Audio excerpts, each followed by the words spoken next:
Hey guys, Steve here, Ponics. Today we're going to talk about Growing with fishes.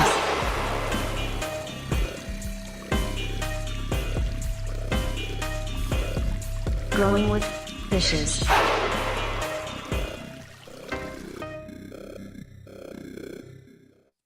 Hey everybody, welcome to the Growing with Fishes podcast, episode 304. Man, we are really firing them off this week since we hit 300. Super excited for this episode. We're going to have a bunch of kind of rapid fire episodes between now and the Myceliate, the festival. We have a lot of awesome speakers that we're going to feature on the show between now and then. Tonight is kind of the first, not the first, but the second in a series of amazing speakers that'll be part of the Myceliate, the festival out in Washington State. You can check us out at Wilkeson, Washington, August 19th, 20th, and 21st.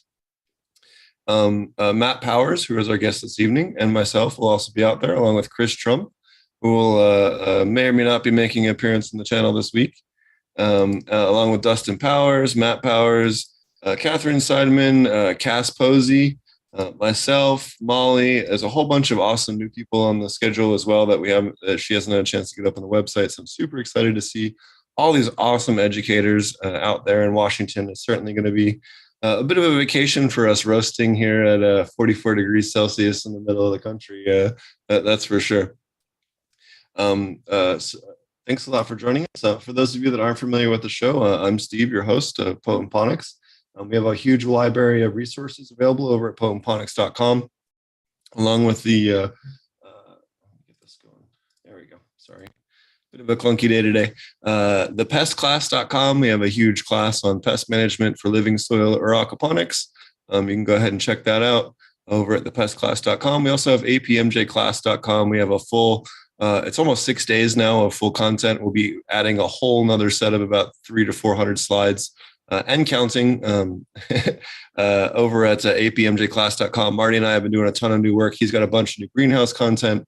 I have a bunch of new commercial content going up on there. So definitely check that out if you're into aquaponic cannabis and aquaponic cannabis cultivation. We have basically every single aspect of aquaponic cannabis cultivation or design or management on there that you can check out. And then we also have, which we'll be talking about later in the class today, or on the episode today, sorry.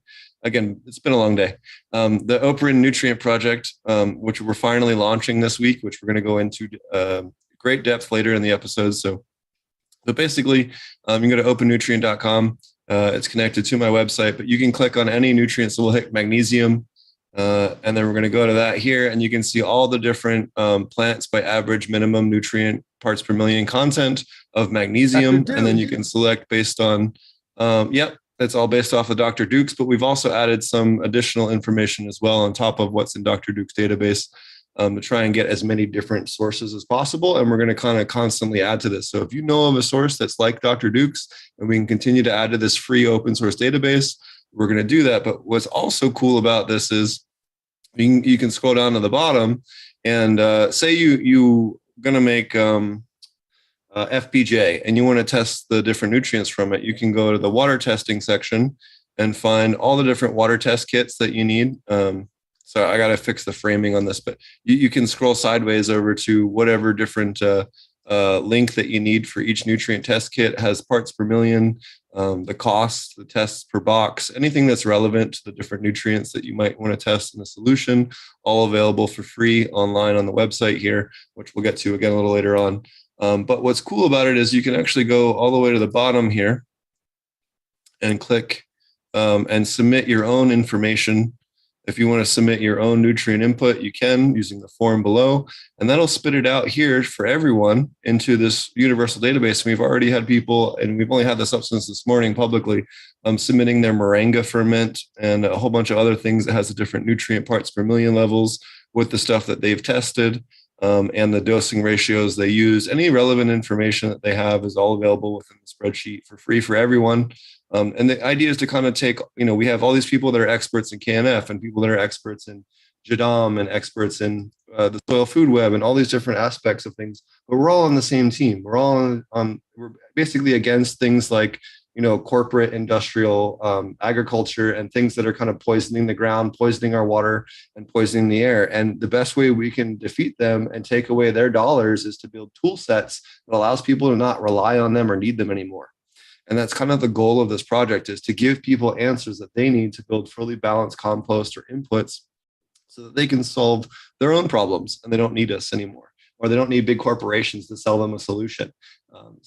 If you're interested in helping, please email me at opennutrientproject.com. We have a ton of free resources. I will be adding more and more resources to that site as well. And it's free for everybody to use. And if you want to use it to build your own stuff, please feel free to use that. So thanks for joining us today. We have an awesome guest today. Matt Powers is one of the best permaculture authors, podcasters, and otherwise educators out there on this type of topic. It's a wonderful new Kickstarter he just finished up. He has an incredible podcast.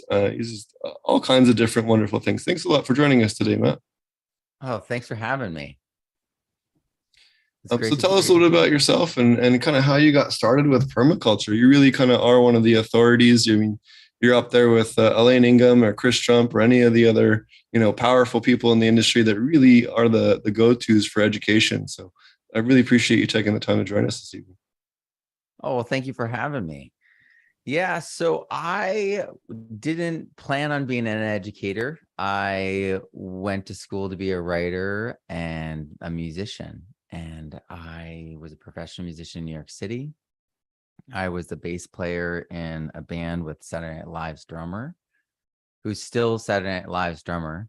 And I mean, like, I write him like consistently, like we're still friends, and he has been since '93, so he was there when it was actually good. I was really like married to that life, and what happened was my wife got thyroid cancer, and I read science fiction and fantasy novels and like wrote science fiction and played four strings. I was a very simple guy, and when this happened, it was like I was like a cold shock or an electric shock in my life. And it really fundamentally soured all that free way of being and thinking for a time. And I had to like rebuild that based upon completely different things. And so when my wife got cancer again, that was like 3 months later from the radioactive isotope that she took to ablate her thyroid. And we fundamentally realized like we had to do something, and the doctors weren't going to guide us properly. And she prayed and she said, I got the prompting that we need to leave and you need to quit. And I was like, I am about to be part of the professional like world, and you get called. And like I said, I was in that band with that Saturday Night Live drummer. He's a studio guy. He's like the guy who gets called and gets like paid top dollar to just jump in and be perfect. Like that was my dream, because it's like so simple. You just play bass. There's nothing hard. And and like, you know what I mean? Like shooting for what I could hit, right? And so I was very comfortable, extremely comfortable. And my wife was right though. I prayed about it and I got the same prompting. And so we left, and we were out west, and she wanted me to be at home. And again, I prayed about it, and I became a substitute teacher, and I hated school when I was a student. I hated it. I'd like ducked out of everything the moment I could. She didn't even know when we were dating. I was a senior in college. She didn't even realize for 3 months that I was in college. I didn't bring it up. Why bring it up? You know? And okay, so like I was like not a great student. I was like all these different things. But we had a baby, and she had lost her thyroid, and so she lost her energy. And so like I had to step up. I did the Gerson therapy for 3 years as her person, doing the juicing and the cleaning and like the prep for all like the the enemas and all that. And it was really hard.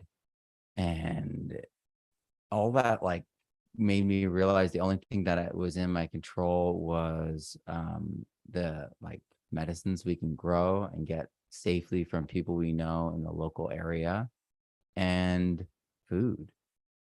And the whole idea of good food is it becomes medicine. I mean, that was the whole point of like juicing, like that's so extreme, right?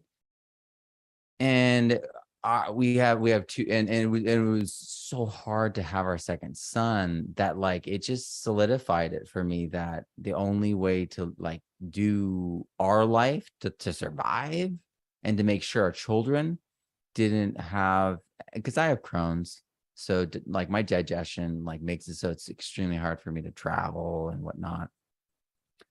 And so I tend to eat a very restricted diet and everything, and I don't want my kids to have that.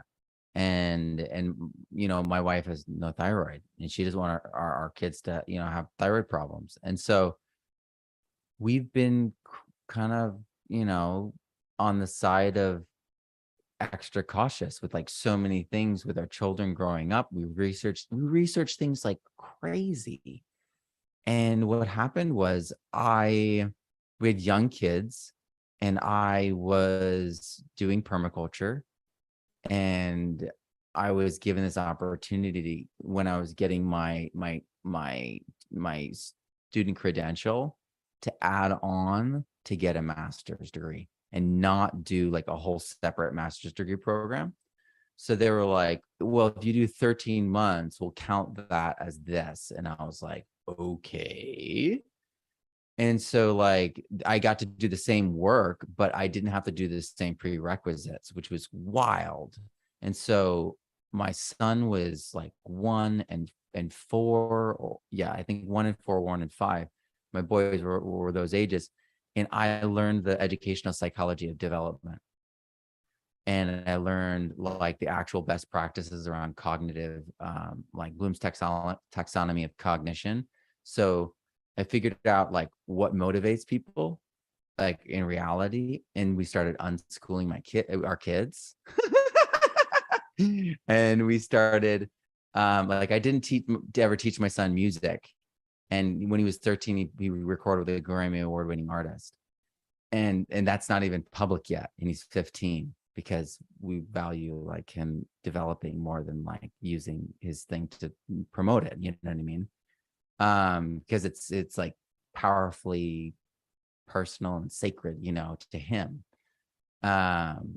He can play anything. He's fluent in music, and he wants people to notice him now. I mean, and like he wants to do things, but like, and he put out his first album, but he wants the stuff from anyway. My son, the point is that I was able to, on this path, see all these different things. I got my master's degree in education, and I took Jeff Lawton's PDC, and I was like, hey, can I turn this into a curriculum? And he said, you have my blessing. And he was like, you just gotta like let me turn it into Arabic. And I was like, okay. And so he actually had it translated into my first book into Arabic. And the first book is the standard PDC, but on paper.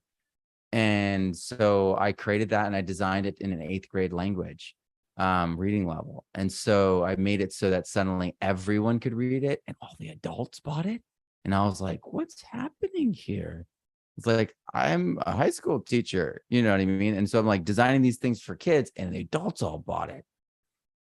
And so, and like what followed from there was like a spectacular failure where I tried to start an actual physical school around permaculture. And in the final weekend of that Kickstarter, or what was an Indiegogo that failed, I came up with an online version that was for adults too. And then I had over 100 students. It was like, okay, this works. And because I'd been teaching teachers best practices on like how to teach without homework and how to get high standardized test scores without smothering them, without like even using homework, without even teaching to the test. The thing is, if you have authentic learning experiences, like let's say we go out into the woods, we learn to chop wood together. Are you going to go home and draw a picture of yourself chopping wood to practice, or like do math problems around chopping wood? No, you learned it. That was your experience. And that authentic experience is the highest form of learning. And so it's like, I just applied all that kind of thinking to permaculture. And within like 2 years after doing that first book, I realized like nothing was really cited in permaculture. And so I went to recite things from like the 1989 Bill Mollison Permaculture's Manual. And most of it was out of print, or like $900 for like just like one book. And I was like, okay, well, I'm just going to look at like the actual history of like research around it and just go to the original source documents and see what new source documents there are in the past 30 years. And so I created this manual, this updated manual, the Permaculture Student 2, and it's free online. I made it, I had over 24 different peer reviewers. I had a professional editor help me with it. And it was like such a gift for me educationally to be working with all those people. And then it's like you said at the beginning of your show, this is a human right to know this stuff. So why don't we make it easy? I mean, it's like we have to do work to survive, right? But it took me 2 years to write, and it's over 400 pages. And it's my gift, you know, to you and everyone in the world. And it's like, with this book, we can fix everything. And like, that's the most incredible thing. Like Chris Trump stuff is in there too, of course. All those preps are in there. And they're also in my regenerative soil books as well. And they're expanded in there. And Chris is so amazing about all that. Chris has always just provided and always just been so open. And that's really what, you know, that and so many other people, you know, doing that has inspired me to continue that forward. So that I wrote that book, and then that book, because it was free, went out like everywhere. Yeah, this is Chris's amazing site. Chris does a wonderful job. And I would say that his online courses are incredible, and he's actually, like, if you've done them before, he's updated them. But I also would say that meeting Chris and like going to one of his courses in person is a uniquely special experience, and it's one of those things that I've heard about from all my students that have worked with him. So it's something not to be missed. But yeah, so I just started writing books. Because I was trained as a writer and then trained to create curriculum at a school that had no books. So I was at a school that only had laptops. It was an Apple certified education school, you know, and it was a charter school. And so I had to create all the curriculum from scratch. And so I really learned to like figure out what actually worked, because why would I create a curriculum that sucked? Like, I mean, I literally did actually at first, and the kids hated it. I created a Simon, like I created, you know, the game Simon from the 80s, that do and the colors and everything. I created that for the Notorious Confusables, there, and there, and two, and two. It was the dumbest thing ever. It was so convoluted, and the kids were like, "What is this, sir?" Like, it was awful. So like I went through my like scrambled, like, you know, like my like ruined pancake stage as an educator, and I just, it all kind of came together, and I created the first permaculture course that had a advanced PDC, which was you actually create the actual products, because that's the best practice in education. You don't reward the kid for like showing he can do it. It's like, see, I have the possibility of doing this. It's like, no. You do it, and then you get the grade. It's like, no, here's the outline. I can write this essay. It's like, no, you have to write the essay. And it's the same thing with permaculture, same thing with soil. And we have to honor people for doing the work, and then showcase those people, and then honor them for their mastery. And also make room for them to rise, because the highest level of learning is teaching. And so the students must have opportunities to and be encouraged to teach. And so that's what I did. I applied that to, I got you. I applied, I That's applied season, that. man. We have some monster flies here too in Oklahoma, man. It's just that time of year. Yeah. And it's a new house that we're moving into. This is an old house that wasn't lived in. And so we're like, still like, We're gonna kill the old residents. But yeah, so and I've had, I was a school teacher living in a garage in my wife's grandparents' house, like land. And that was like a process, and she's fought cancer and defeated it like over 7 times. Our boys are 11 and 15 now. We've been married 18 years this December. And I've written over 21 books, and I have over a dozen online courses. That permaculture course is over 200 hours long. And it's been this incredible journey, and I've completely been changed by it. And so I think part of the reason why like I'm here and like all the people you mentioned have like 20 years on me. Except for like Chris, I think is like 5 years on me. But and Chris is uniquely amazing. And I think it's part of the. He's fucking awesome. Full disclosure, I'm hanging out with him all the rest of the week. Yeah. So I think that the secret with all that is that we're in alignment with our integrity and our purpose. And so when we're in that alignment, it creates like this like resonance in our way our personality is, and it gives us this extra energy or like life, like in enthusiasm. I feel like is in Theos is this spirit of life, and you feel alive when you're in those kind of spaces doing those kinds of things. And you can see it in Chris's face on his post. He's just happy and just pure, that's what it's about. Yeah. And he's always innovating. I mean, every time him and I talk, he's always experimenting, which is what a whole bunch of awesome work that I've worked on or experimented with at the very least.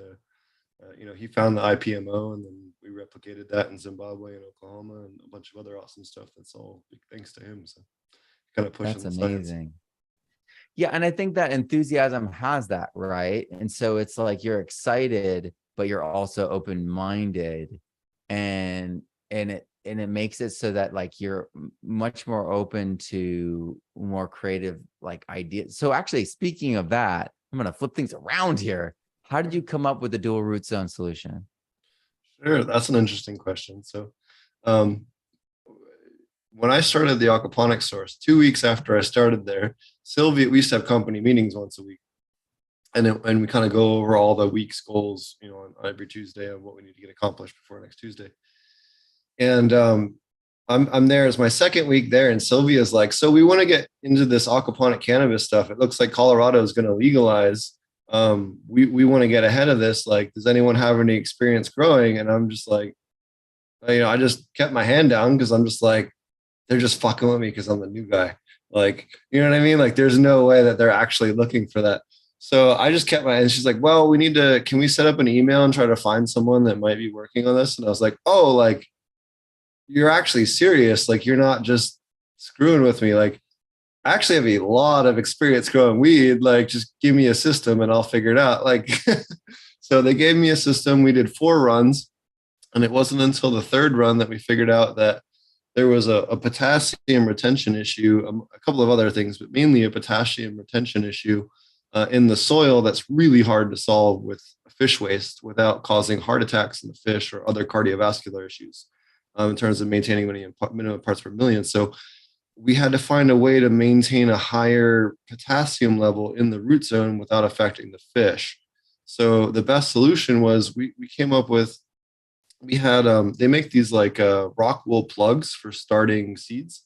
And we were putting those in and soaking them in potassium, whatever nutrient that we wanted before the run, and then putting those into pots that were flood and drain with media, kind of pre-soaked to kind of act as a reservoir for the roots to kind of have to pick from, and then letting them try to take from that. And that, was kind of an idea down the right direction, but we didn't really have it figured out. And then there was a guy that visited from Serbia that was doing like layered methods where he had the top layer was rock wool that he was kind of like top dressing. And then in milk jugs, actually, that he was doing with cucumbers.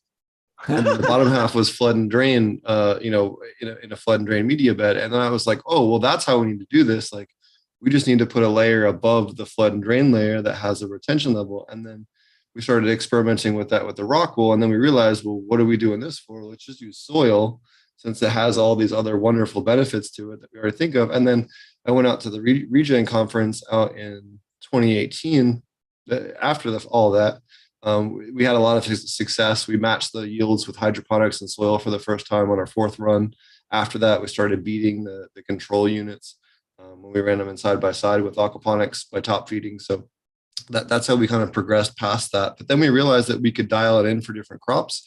So we could do really acidic soils for berries. We could do pre-inoculate with for things like osha root or other like mycorrhizal sensitive root crops that have like really peculiar things. So there's quite a few different root crops out there that have to have associated microbes, but osha root is one that's highly antiviral. It's heavily used in medicinal herbal medicine, but it's hard to produce at a commercial scale. It's almost exclusively wildcrafted. We were able to grow, a whole 6,000 square foot greenhouse of it. So we had no problem growing it and having the same medicinal content compounds levels as the wild controls. So, and that was again just testing it against stuff in Colorado, but we had no problem matching it. So that was when we realized like we got this figured out now. We just got to figure out the soil. So then we realized that the more lignin producing the crop is, the more soil it needs. So for instance, if I'm doing fruit trees, you want like a 2/3 soil to 1/3 flood and drain ratio. Whereas if I'm doing something like cannabis or cucumbers or tomatoes or peppers, I want to do a 50-50 and kind of give it, half access to each. So it really just depends on which crop you're growing, and you can kind of dial it in based on what you want. If a crop has a specific nutrient or pH range or pre-inoculated with whatever, you can kind of dial that in the soil zone and still allow it to feed the main nutrient source from the aquaponic system. So you can grow a bunch of different crops, even ones that have different pH requirements, all in the same system without having to, run multiple systems. What does mycorrhizae do at the water level? Does it keep going through? Yeah, actually, some of them do. So we actually had Dr. Cazares on a couple of times, and he actually found some of them. And Dr. Lane Ingham actually found some of this too, where if it has a soil zone to colonize, they'll chase the roots down into the water, as long as it kind of has that base to go from. But there's also aquatic fungi that will happily associate with the root system separately from the terrestrial ones that we're familiar with. So it kind of gives you access to a whole other biome that has its own stuff. In fact, just this week, I posted a whole other white paper that was a huge assay of a whole bunch of different aquatic loving plant beneficial root fungi that were found in a different study. So you can check that out at Aquaponic Cannabis Growers on Facebook if anyone's listening to the show. Wow. Facebook.com. So I wonder how they did that. So many of the DNA testing and sequencing methods, like they do things that they screw up the results. Like culturing screws things up, and then PCRing screws things up. And so nanopore is the cleanest way to sequence, but they're not very good at getting the fungi. And that's like the limiting factor. I'd have to go back and look and see exactly what the sequencing method was used on that. I'll be honest with you, I don't remember what the method we used. I was more interested on the genuses of the species when I was looking at it for what I was doing. But yeah, I'm super curious about all of that. Like I wonder how many of those fungi are actually surviving rhizophagy versus just being zapped and consumed. Because I mean, if they're invasive and they're being consumed, then they're just like compost tea, and they're dropping all their nutrients that they're carrying once their cell membrane's been removed. I'll just pull up the white paper here. Give me a second. That's so interesting. I wonder also like which fungi, which mycorrhizal fungi, which arbuscular mycorrhizal fungi you know, are the ones that can extend further into the water. So this I is the bet paper you is the surprising spectra of root-associated fungi in submerged aquatic plants. This is this from is amazing. 2012. Yeah, there's a lot more in the aquatic microbiome. The more I learn about it, and this is coming from Aquaponics and then jumping right into the Regen conference and all the wonderful speakers that we had there. The more I look at it, aquaponic systems are just like building living aquatic soil when it comes to the diversity, the mechanisms that are going on, the mineralization, all the different components. It functions the same as terrestrial soil in terms of what's going on at a chemical level. Different players, different species, but chemically, it's not really that much different. That's why I think, describing it as hydroponics plus aquaculture is kind of doing it a disservice. It's much more appropriate to call aquaponics aquatic soil production, especially if you're doing it the right way. Especially if you look at it under the microscope, it looks much more similar to that than it does a sterile hydroponic system. That's for damn sure.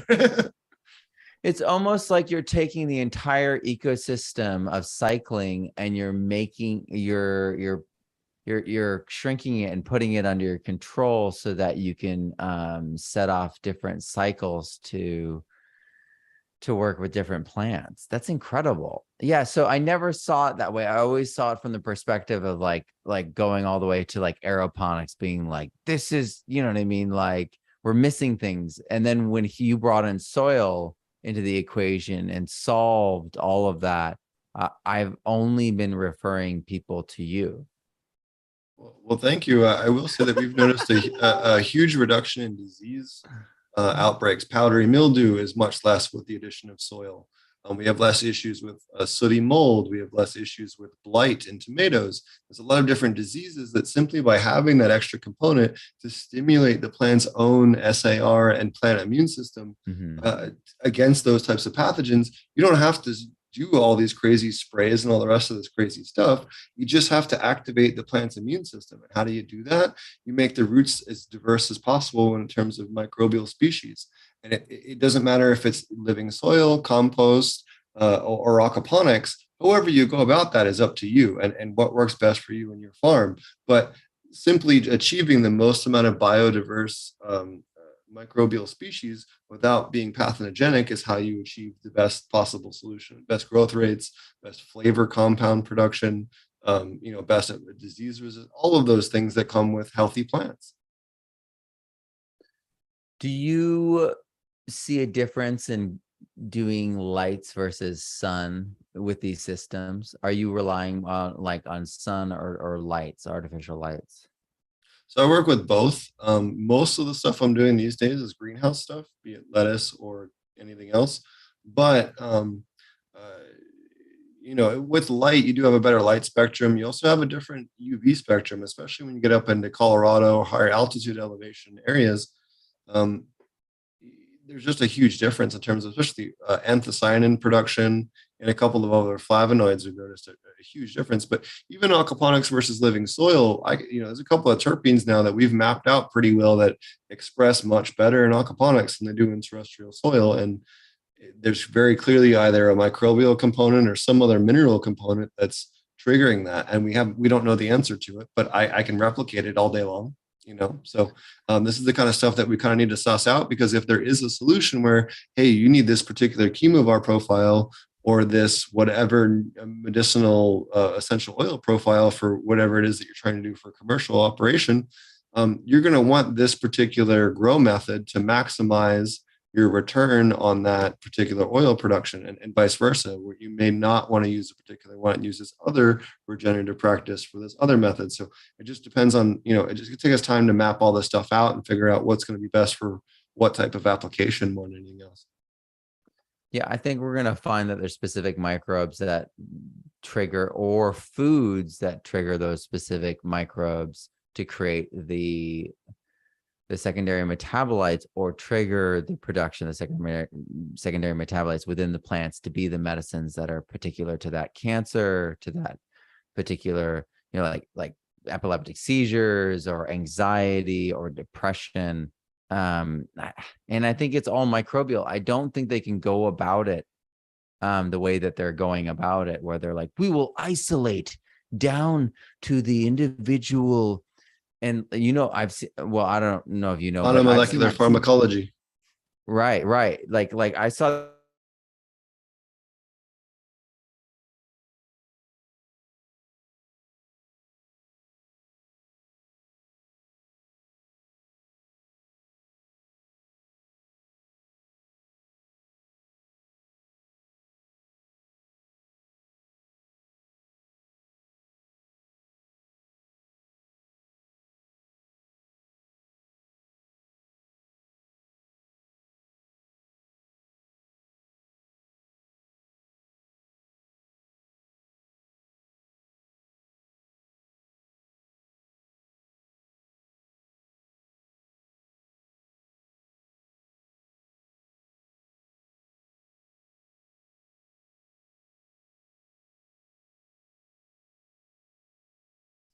Hello? Hello? Are we still live? Can you guys see me? Did he connect or did I? I'm a bit confused. I want to make sure that we're still live here. Looks like we had some type of glitch. Can you guys see me?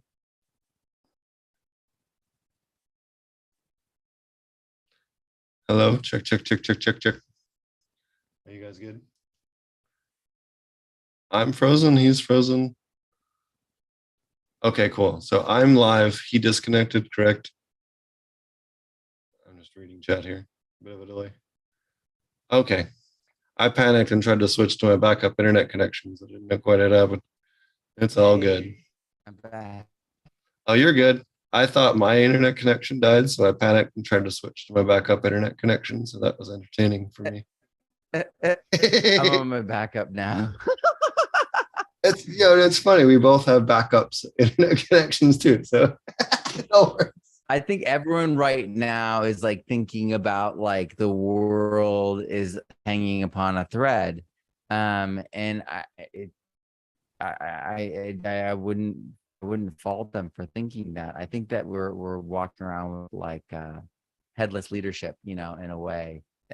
We have people who are actively thwarting, like you mentioned at the beginning. It's like we have to be transparent in order to really move forward. And that's why that Our Soil database, which was part of that Kickstarter launch, came to me. I had a student of mine as a certified soil consulting soil food web lab in a European country, and a farmer gave them and the other lab in the same country the same sample. And then they came back with totally different recommendations and interpretations. And that like totally made them uncomfortable. And when they heard when they heard that I was doing a microscope book, was like wanting to reach out to like make sure I understood that like the fungal to bacterial ratios that they were like taught and they're doing as a business. They actually did a Zoom with the other lab side by side and did it. And it still didn't work out. They were still divergent in their readings of the same soil. And so it put them in the position of being like, wow, I can't trust the fungal to bacterial ratio work that I've been doing. And so I was like, we're doing everything in a black box manner. We're not looking at each other's work. We're not discussing how we're doing things. And that's the pattern I see in the literature, in the published literature, in the journals, and from the universities. And they don't show their work for the most part. Dr. James F. White shows his work. He's been an incredible mentor to me and so many people because he shows his work. But the reason we know him is because he's one of the few. And everyone else is doing like a chart instead of showing you what their actual slides look like. And their interpretations can't be questioned then. And so and then when I brought this up with the microbiologist that wants to help us create this database, they got mad on the phone. And then I was like, what happened? What's going on? And they were like, in school, I thought they didn't want us to get good. And now I realized was they're afraid of us seeing that they didn't even know what they were doing. And he was like incensed because he went to school to be a microbiologist originally and eventually dropped out because they didn't give him the ability to actually feel confident like he was learning enough. And so this database is going to be a way, just like your database. I can see a way that we can synergize all and all, like with like Dr. Duke, the way you're synergizing there. I want to do the bionutrient meter readings on plants and the Brix readings of plants, and the plant sap analysis, plant tissue analysis of plants in association with all the soil tests that we can muster. So not just our regular standard minerals, but our micronutrients, but our you know what I mean, not just our salinity, not just our CEC, our organic matter percentage, our pH, but the paramagnetism, the Haney, the Solvita, the fungal to bacteria microbiometer, because I've got one of those now too, as a control on my own readings for fungal to bacterial ratios. We all these tests so that we have a holistic view of the soil and a holistic view of the plant health. Because this whole one test kind of thinking is what got us in trouble in the first place. I mean, you go back and read some of these texts and the way that they're written, it's so obvious, like that they want people to think myopically or obediently, and they want them to think that everything's settled, that the science is settled on this. The science, it's like this big concrete block that doesn't change. It's like, actually, science is us working together and discussing and questioning and being like, I'm doing this experiment. And the reality is, it's like, we've got these formalized experiments that we call formulas. And they're these tests that we do, which are formalized experiments that give you a window. And so unless we go down the actual principles behind the reason why they create those tests in the first place, you and I won't understand those tests in a way that's truly fluent. And we won't be able to change those tests to actually get the new interpretations, because new methods of interpretation lead to new insights. And we won't ever progress unless we start understanding it and spreading that understanding. And we can't do the pinnacle thing any longer, where it's like this one expert and it's all locked up and everyone goes to this course. And then we have to like have a place also where it's like the MMA effect, right? Where we let things play out. We see that, in the humid tropics, green natural farming on this particular crop is 10,000 times stronger in effect than that same crop, like up 20 degrees latitude, or you know what I mean? It's like all of these things, or at a certain altitude. And they're like, oh, that means the pressure. Oh, the atmospheric pressure affects the microbes. You bet it does, but we don't know. We've never mapped those things out because no one shows their answers. And then everyone's like, oh, but the universities match. The universities. Who runs the actual university gardens and the university farms? Oh, the grad students and the undergrad. Those are children. And we love our children. We all love our children, but we can't expect their work to be anything like the Joel Saladins or the Chris Trumps. Like, those kind of results are going to be alien, and to put them together and create an average out of it is misleading. And so what we need to do is look at apples to apples, oranges to oranges. We need to set it up so we can see cradle to grave, so that you're like, oh, this is my compost. These were the ingredients. Oh, this is how long I let it sit for. I added EM to it. All of those details creates a completely different results. But when we actually can map across those different results and be like, oh, wow, but look at the difference. If you do the EM and you do it for 30 days longer, look at all the flip. There's suddenly like certain microbes that are not there any longer. They're replaced by IMOs that are performing the same function. Sometimes their names are pretty similar when you look at the DNA sequencing, but there's function to that.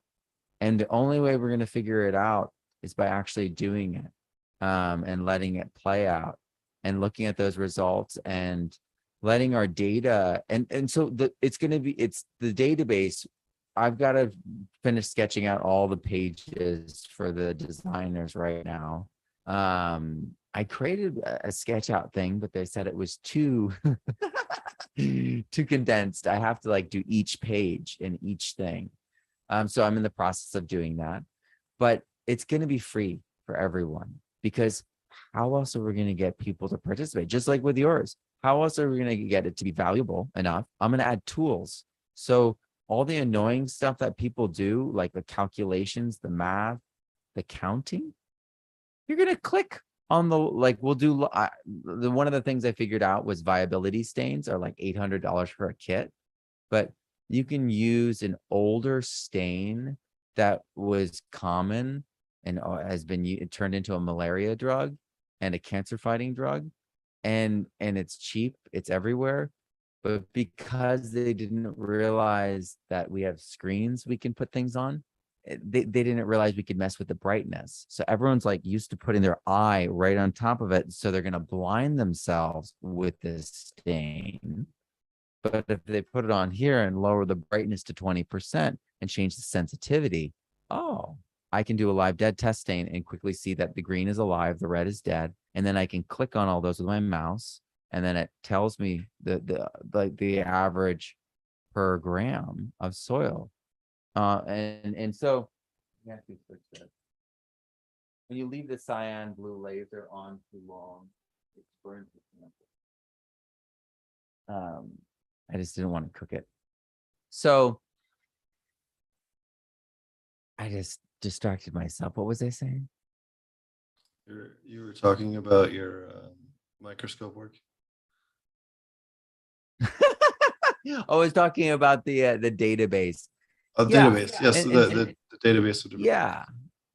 And I want everyone to be able to participate. And this is the only way that, like, someone can be like, I think this is a fungal feeding nematode.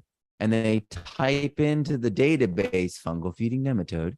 And then it pulls up 100 examples, and they're rated by the community in terms of quality separately from interpretation. So you may have the best pictures and your interpretations may not be up to par yet, but the community will teach you. It'll show you. And the cream will rise to the top. You can take, as a member, you can take someone else's entry and then reinterpret it. And then your interpretation will be voted on 1 out of 5 stars and will rise up in the search and in the search ranking. And so the farms with the highest organic matter are going to be the top of the charts. We're also going to have like charts on the homepage. So the highest organic matter, the highest fungal counts on compost, the highest nutritional density, bionutrient meter, bricks levels, all those kinds of things, because there's too many variables of what makes good soil and healthy plants to look at one and say, this is it. It's much more. I think it's also, it makes it so that a lot of people can participate and a lot of people can rise. You look at all the different variables. And so it's constantly changing. All these different people, gardeners are on there alongside farmers. The local farmer, you can say, hey, I'm going to buy the best, the most nutrient dense food for my family. I know which farm to buy from in the farmer's market. I see where they fall in the ranking. And you can also see that their soil has the highest organic matter levels. You see the fungal to bacterial ratios. You see their microscope pictures. They're gorgeous. You're like, this is unbelievable. And then you see their Korean natural farming, and you're like, oh, honey, let's have Chris Trump come do a workshop, and teach all the farmers in the region. Or they want the recipe book, like My Regenerative Soil, which has Chris Trump's work in there, along with Elaine Ingham's, along with all sorts of different folks, like Hayo Restrepo, The ABCs of Organic Agriculture, an excellent book, especially if you can read Spanish. Yeah, and then there's the biofertilizer recipe book. I can't remember his name right now. He's another South American fellow, amazing guy. There are incredible people creating these things, but you'll notice when you look through them, just like you said earlier about Chris Trump, they're creating new preps all the time. They're fluent. And that's what we need everyone to arrive at. We need everyone to get the principles behind what we're doing and seeing so that they can start navigating, improvising, adapting, and extending the science at a community level. We see this already happening with certain things. In Peru, they have a seed culture there that's like nowhere else in the world. You know how they say there's 10,000 varieties of corn? Go to the highland valleys of Peru, and you will see the corn has every color possible. The kernels, some of them are big as your thumb. Some of them like are horned and have sharp teeth on them. Some of them are round like a grenade, like a ball. And it ranges all over the map. And meanwhile, it's all open pollinated. They have all the varieties. It's all open pollinated. And they have this culture, this pride around all this variety. So they all know how to do it. They're all preserving the genetics, and the microbes are, these are where we're getting the plants where people are like, there's nitrogen fixing bacteria in the aerial exudates from the aerial roots. It's from these particular, and that comes from a living, thriving soil because they do no-till. They've been always doing no-till. They've got these sticks. They put the stick in there and they put the seed in the stick and it goes in the ground and they lift the stick and it's planted. So simple, so easy. I think it was actually a golden staff that they would do. So they cared a lot. So I wanted to, before we get too far down the rabbit hole, I did want to mention a quick parallel to that, what you were talking about earlier, as far as it's something I just a really awesome point that you brought up that I wanted to kind of highlight is don't be afraid to challenge academia. For years and years and years, they taught that calcium and potassium hydroxide was the best way to adjust your pH in aquaponics. That is not the best way. We challenged that with cannabis and found that not only can we change it in cannabis and get much better results using calcium carbonate and potassium silicate, but we can get up to 7 days longer shelf life for our lettuce using that method, among other things. So not only is it, exclusive to cannabis, but also can apply to these other vegetables and have huge differences in terms of powdery mildew resistance, among other things, even when you aren't using soil layers. So just because academia is repeating the same thing over and over again, don't be afraid to challenge that, because sometimes you very well might discover something that you observe and is repeatable that is completely different than what academia is teaching and much more efficient. So again, don't just, a lot of people get intimidated. They're like, oh, well, I don't have letters in front of my name. It doesn't mean that your science is any less valuable. As long as you understand how to articulate it and quantify it and test it, it's just as good data as anyone else's. yeah, and they're trying to find things that they can patent and commercialize and then do at industrial scale. So that like rules out like 80% of the good ideas and good solutions in the world right off the bat. Like seriously, like life and natural systems aren't for the most part patentable, and then the life microbes that they're patenting they shouldn't be allowed to do that. But it's like all like those solutions, like we actually can work out at a community level. You can really understand and test for things that seem like you have those lists of tests on there for all those. That's incredible. I never thought that I would be able to do DNA sequencing, and William Padilla Brown literally flew to Texas and taught me. It was just this incredible thing. And so going back to Elaine Ingham, I was really nervous to like talk about the soil science stuff when I was writing that first book. And she was like, listen, Matt, you got this. She like gave me a pep talk. And I like had like a moment where it was like a therapy session or something. I was like, I didn't do well in high school science, Elaine. And she like set me straight. And she was like, forget all that. The reality is they're messed up. And, you know, as I've done this work and I've combined her work with John Kemp, with Olivia Housson, with James White, mycology, with Korean natural farming, all these different disciplines and all these different understandings. It all reinforces that the idea that we can do all of this.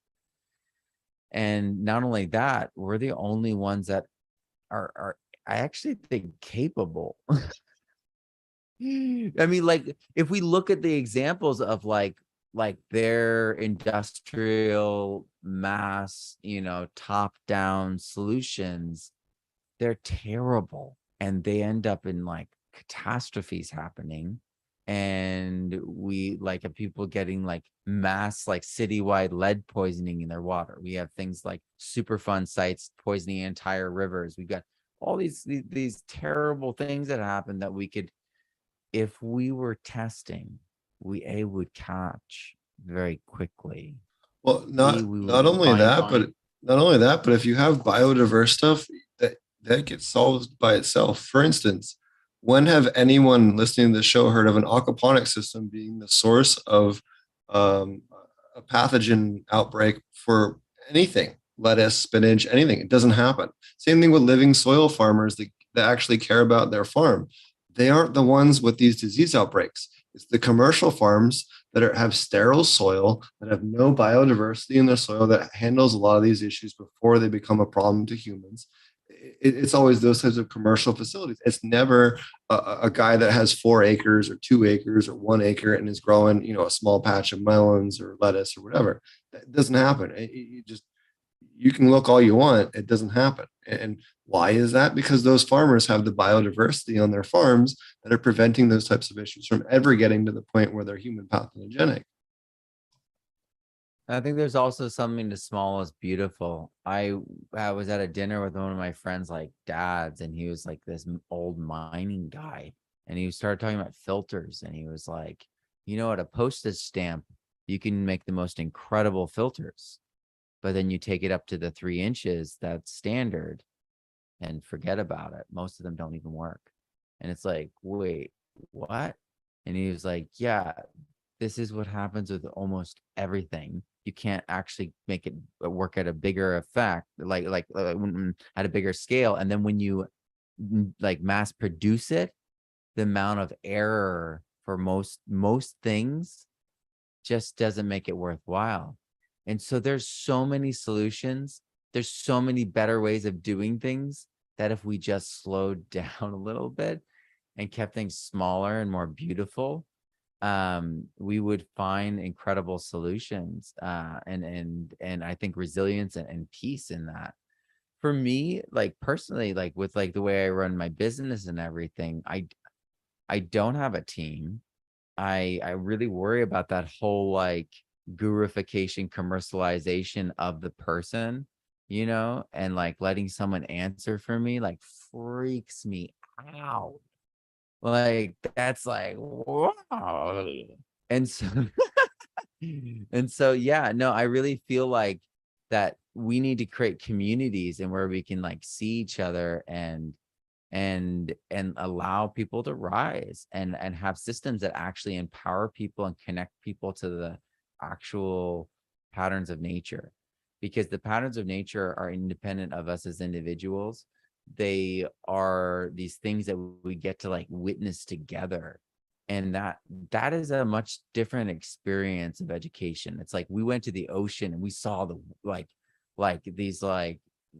these maybe like these seals on the beach, and like we observed them for hours. It's like very different, you know what I mean? It's like we've like gone and immersed in these things. And so doing these things together, being citizen scientists, I think is the only way forward. I mean, I had to study so much to even understand, like, all right, so this one time, my wife got this thing in her jaw. It's in the book Unstoppable Enthusiasm. It's actually the opening and the reason I wrote the book. And even though the Kickstarter didn't go huge or whatever, it failed. I didn't care. I really wrote that book so that I could figure out how to help my wife. And I had to like figure out myself how to like, because it's like it was in her bone. And they were like, well, if it destroys the roots of your teeth, then it's cancerous, but we have to biopsy it to know. And it was destroying the roots of her teeth. And I was like, we can't biopsy this. And I was like, well, I've scheduled the biopsy for 2 months from now. And I'm like, honey, it will kill you if you biopsy it. And so what we did was I started doing all this research, and I figured out, first of all, the best thing to not do with someone in that position is tell them what to do. That doesn't help them. You need to do this. You need to think positive. That doesn't work. Yes, I learned it because I tried it and it didn't work. And my wife was very upset. And felt like I was not helpful. And so I had to learn how to resonate peace and enthusiasm, regardless of what was going on. And that's extraordinarily difficult, especially with what we felt, at the time was certain death or the removal of a huge part of her face. And so it was just it was devastating. But it was because I was able to go into state, and then I was able to just be like, you know what? I'm going to figure this out. I don't trust what the doctors say and everything. They just have to follow their playbook. I'm going to create a playbook. And I ended up figuring out that if you use DMSO, dimethyl sulfide oxide, as a carrier to go through your skin and muscle, you can reach bone, especially right here where it's so porous. So we were delivering Rick Simpson oil, RSO, directly in, and then we were alternating it with the oxygen liniment. So that's redox wise, those are opposite. So we were riding the redox on that up and down, and she did it for really religiously, and then they got the day came and they were going to biopsy it, and they imaged it, and it had shrunk from a jawbreaker size to a pea. And the guy said, whatever you're doing, just keep doing it. I'm not even going to biopsy it. And it was the greatest relief in my entire life. But it was also a confirmation that yes, in order to convince her, I needed 2 doctors to agree with my protocol that it was safe. And then she did it. And then when it worked, it was hey, she really believed me then. But it was this huge thing. I was like, oh my gosh, these people don't understand the fundamentals of what's going on. And I just figure this out. And it's we all can just figure things out. And there's so much. I was talking to someone about how last week about how there are definitely microbes in the wild, in the cousins of the plants that we grow, that are missing from our cultivated plants, that literally could change the way our plants behave in beneficial ways. And we've seen that with the work of what's his name? It's Wild Boar Farms. I am so sorry, my friend. I've forgotten your name for the moment. But Wild Boar Farms, he created over 60 varieties of tomato in 20 years. And he did it by taking a wild tomato from the Galapagos Islands and crossing it with the best heirlooms he could find. And they first made the Indigo Rose with Oregon State. And you may have definitely probably heard of that. The Indigo Rose was the first. They were small. Then he got it up to the Black Beauty. So we got the anthocyanin blush to come off the top and go all the way around. This is it's his life's work. And the reality is, it's he figured that out himself. he may have done it with a university, but that's because they want, like, I've got people always, like, universities are constantly asking me to do things with them. And I'm like, I don't know where the studies are going and the information's going, and it freaks me out.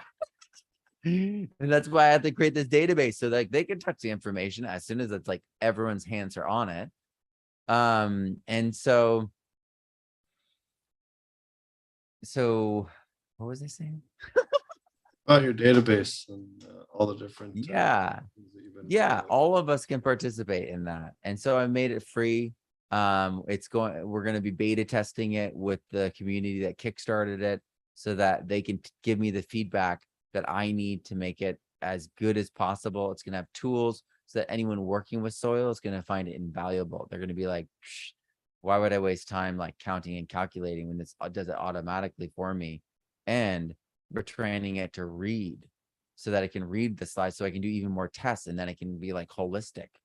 So like my long-term plan is that we do a transparent open source code that we eventually get like machine learning going so that it can read our, because okay, they're doing it already with these machines that cost like $700, and you just run it, it's epifluorescence, and you just run epifluorescence dye, and you have purified cultures, and it just counts the microbes for you, the live dead microbes instantly. And so this already exists. They're training AI in Europe to do it already. And so it's like, let's make one for the people. And so I want this database to be something that's so valuable, because even if someone's like, oh, I just do like Texas A&M, just straight up minerals, you know what I mean? It's like, well, actually your test, even adding your test to the database over time, the people who are adding your test plus all those other tests are going to build up, and that's going to create a correlation effect. And we're actually going to be able to see into your test deeper over time, exponentially. And that's just a product of data. And if it's set up like a library, so you can research anyone's entry and then look at things across, so like across pH, across organic matter, across bioregions, across nematode population, across crops, across, all these, nutrient density, you can suddenly figure out things that were impossible to figure out before. And It's so funny, somebody literally asked in chat earlier while I was talking about the other one, are you talking or adding microbes? And it sounds like you already got that shit covered. There's no point in me wasting time. It sounds like you're doing a way better job.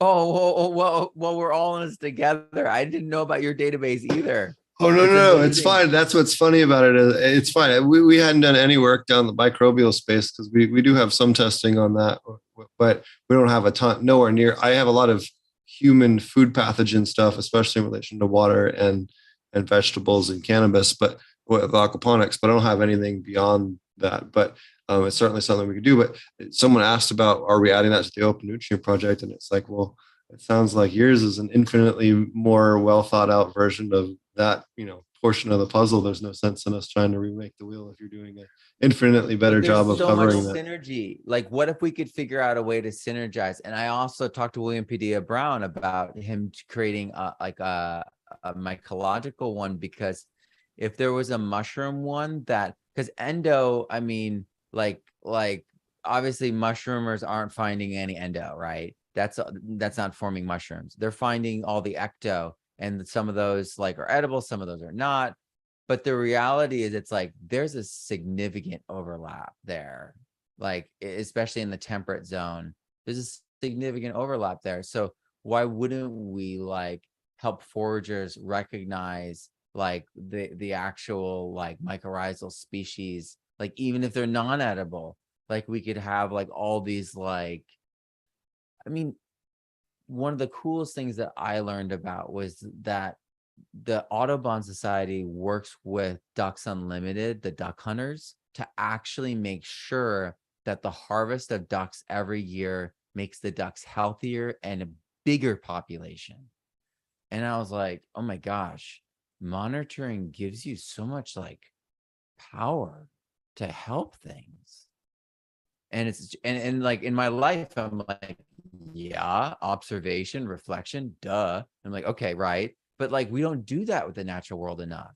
And it's like, let's give the people who are willing to go out and forage, all these mycological folks, like the ability to like do a few more tests, like do a few more things, and then give a more holistic picture to our world.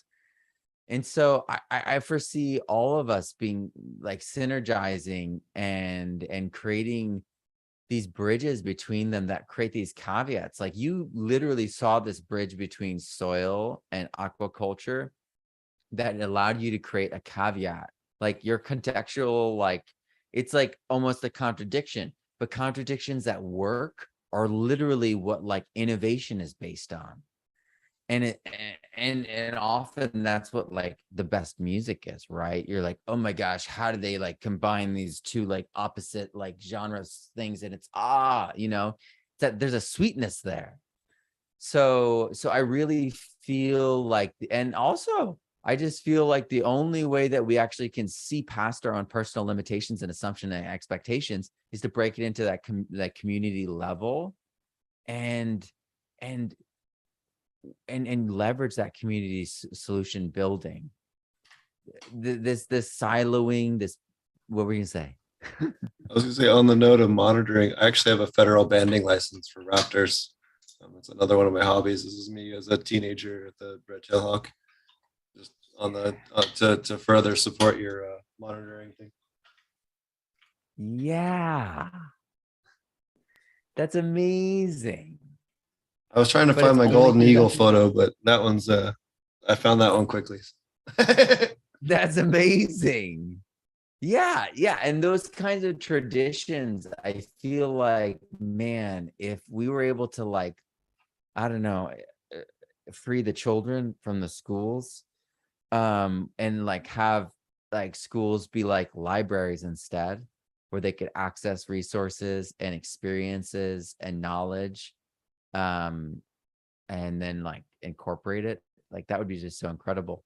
I think that so much of this, and so much, the wild thing about the microscopy is like my 11-year-old was able to do it all, and I was like, oh, wait a second. Elaine Ingham telling me when she's 6 years old, helping your father in the university laboratory suddenly makes so much sense. I'm realizing now, like the ability to observe nature just comes with the package of being human. And the scientific level, if it's done right, is accessible too. And so like, yeah, I feel like once we're inoculated with this sense of knowing, this sense of like being open to ourselves, being that solution and being that sensor, we're really being sensors to like the changes within nature and the successional requirements is how I see it when we're in these states. And when we become these communities of sensors that are respectful. And what's so incredible about the communities that I've formed online, like within my courses, is they're all respectful. Like it's nothing like Facebook and Twitter. It's really weird, like in the best possible way, but it proves like that's all like an illusion. And even like the anger and like all the energy and all of that, it's like that's an illusion of what we actually can be. And it's just like a product of that whole world. They create these illusions of scarcity and fear and disconnection and separation and siloing. And this is chemistry and this is biology. And it's like, well, in nature, it's biochemistry. Oh yeah. So, In fact, just I wanted to bring this up too, just because we talked about it earlier. So this is a barn cat that took a shit in a plant start that we were going to put out in a field, and you can see here the cat poop was completely covered in mycorrhizal fungi within 48 hours of it happening, because we were inoculating regularly with IMO and making sure the soil was healthy. So even in the event of a direct contamination, you can have, if your organic stuff is on point, you don't have to micromanage stuff. The garden will do it for you. You don't have to worry about this type of stuff. Just like you were talking about earlier, once you get everything set up right, it takes care of itself. You just have to maintain the whole system.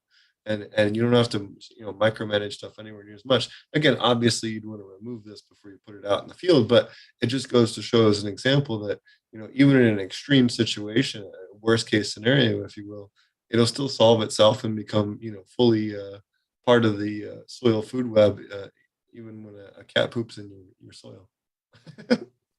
Yeah, I want to like do all the testing on all that, but then I also want to figure out how to test more tests against each other, because so you've obviously probably seen a microscope and seen the conjugating microbes. Like they're all exchanging DNA every little second. They're like vibrating against each other. They're exchanging DNA. And it's happening so fast that like when we nice when we sequence, we I can't not think that they are reacting as we are breaking them down, because it takes hours and more than a day to break down the DNA. So it's like you do it like in sessions. Usually you like do this part and then like put in the fridge or the freezer, and then do the next section, or a really, really long, intense day. But it takes forever to break down the DNA. And I can't help but think that like the DNA is reacting as we break it down. Well, it And makes you thinking, wonder if it's like terpenes where some of them are getting cooked off or you're not getting the full profile. I see what you're saying. I never thought about that. well, William Padilla Brown was sequencing a purified culture of cordyceps, or maybe another fungi. I think it was cordyceps. And it read as bacteria. And that's like, oh, what does that mean? And then if we think about a few different things that we already know, all of us already know, the thermophiles, the thermophilic bacteria, the heat-loving bacteria and fungi show up like magic in our hot compost and then disappear like magic. And then when we have disease promoting soil conditions, we get pathogens that show up. The thing is, horizontal gene transfer really looks like maybe all like 40% of the soil profile, 40% of all compost is unclassified genes, and it's fragments of breaking down or formerly broken down pieces of genetic material. And that dead material is constantly influencing us and influencing everything else in the soil profile. And that would mean that the E. coli, because E. coli is everywhere, it accounts for 50% of like everything, all surfaces, all compost, all soil, in our guts. It's the endophytes in plants. It's a fundamental to rhizophagy. It's in everything. And so the genes for pathogenicity, constitute like about a dozen species. But E. coli can express as millions of species. So the term like mammal is like E. coli. And it's like millions of species, except there's only 12 that are deadly in the entire world. Like that would be a crazy world to live in, wouldn't it? Where there was Well, only 12 animals that we had to look out for, period. so what's But that's the interesting way. is what's I don't mean to cut you off there, but what's interesting is we've managed to mitigate the pathogenic testing in aquaponics with lactobacillus dosing.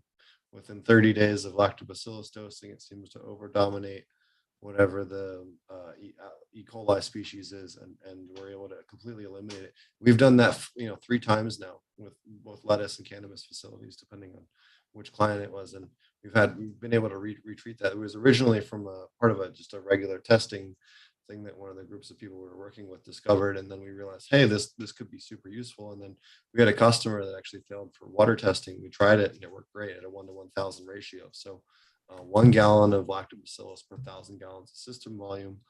It will lower your pH 0.1 to 0.2 points of pH, but depending on your alkalinity level. So more 0.2 if your alkalinity is lower, 0.1 if your alkalinity is higher. So keep that in mind. You might have to adjust minorly your pH when you dose it, but it does do a very good job of eliminating that, maintaining system health. It'll get rid of the extra fish waste as well. So if you have like extra buildup in your media beds, underneath your raft beds, all that kind of junk, it works great. I didn't mean to cut you off. I'm sorry. So I wonder if that's because it outcompetes the nitrogen. Yeah, and So it like will. It will What? raise your nitrogen. So if you have a dirty system, like I've gone to people that have really messed up DWC systems, and we'll dose it, and it'll spike the nitrogen through the roof because there's so much waste. It immediately mineralizes that waste in nitrogen. So when you have a dirtier system, you have to back off on the dosing to like a 1 to 4,000 or a 1 to 2,000, and then ease into it, because otherwise you're just going to slam your nitrogen through the roof, and then it spikes. And those You are know, crashes the nitrates, pH. right? And, yeah. Yeah. That's interesting. What was I saying again? This week, I don't know what it is. My 11-year-old's the same way. He and I are on some wavelength where we're just like out to It's lunch all this good. week. The ever since I got COVID, man, I've had a bit of the same issue with the short-term memory stuff. Like stuff that I study and read and stuff, like I commit to memory. No, none of that's changed. But if I put my keys down somewhere and my wallet down, and the dog barks and I come back, like forget it. Like you might as well be in the freezer. You know? Mine's like if I get the first 2 notes of the song, I can play you the rest of the song. Like I just need no, the beginning. I'm like, what's the beginning? And then I'm like, oh yeah, we're playing that song. no And I worries. remember the whole pathway. We maybe I'll divert us off of it for a second. One thing I did want to ask you about was you're one of the only people I know that's done a bunch of successful Kickstarters, and I thought maybe you could tell us about how to be a success. You know, maybe a minute or two on how to be successful with your Kickstarters, because so many people aren't successful, especially down the agriculture space, and you are kind of one of the shining examples of how to do it right. So yeah, I can talk about that. I've taught this, and I have a formula for this. And Oliver Goshi was the Regenerative Edge, I think is his podcast. He was interviewing me like privately, not for his podcast, but about this. And I, I think that the way to go about it is to start perhaps in a way that most people wouldn't expect. I have gotten better at recognizing the way people are empowered, the way that people unlock their greatest selves.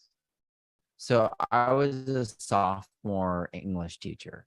And so I had all those kids at that like precious moment, right? Where they're like right before reality hits them hard. And like, you know what I mean? And so it's like this moment where like you can like help them just leap into that next stage of life and become, that adult. And so like that transformation thing was always what I was about. And I saw in my work with people that like that's what's missing from most people's lives, is that transformation, that liberation of who they really are.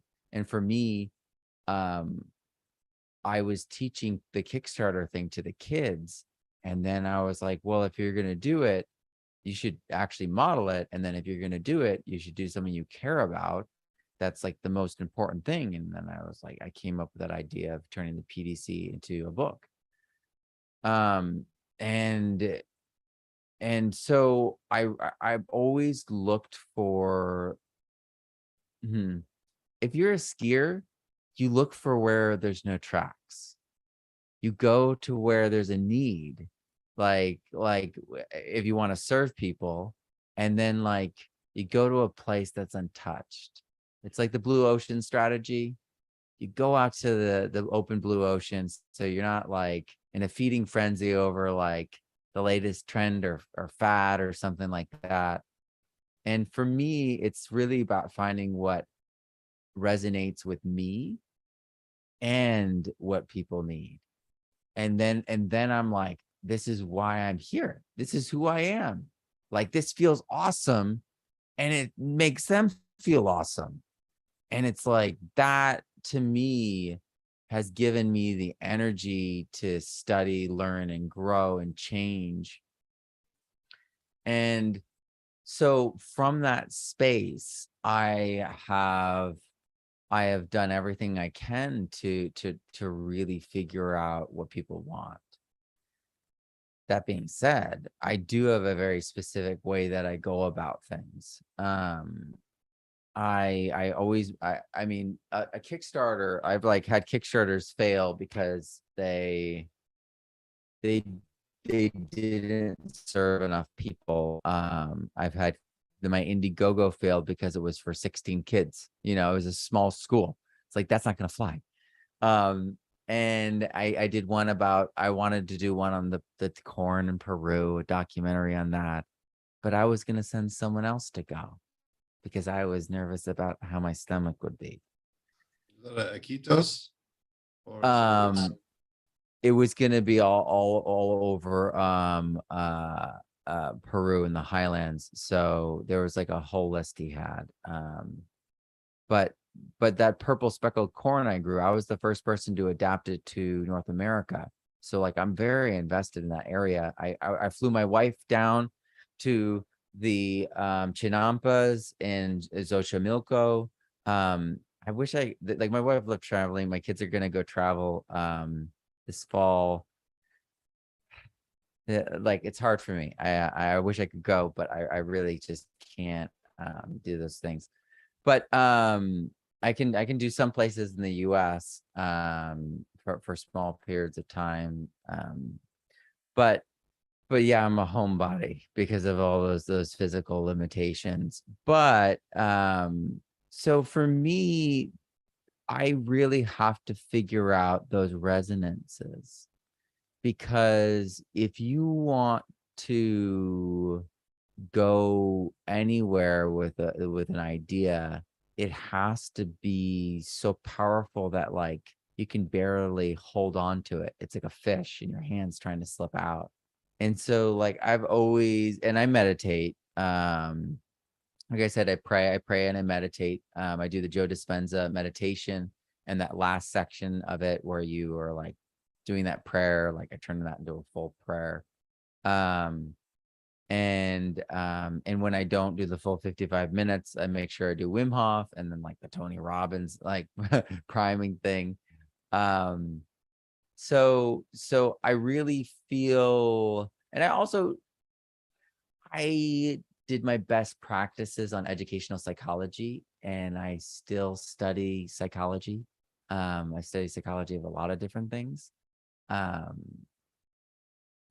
like I've studied the psychology of marketing that's made it so that like I'm like less susceptible to like things and understand what people are doing, but also understand like what I'm doing so that I do things like knowingly. Because like people on the internet, and you've seen this, you've all seen this.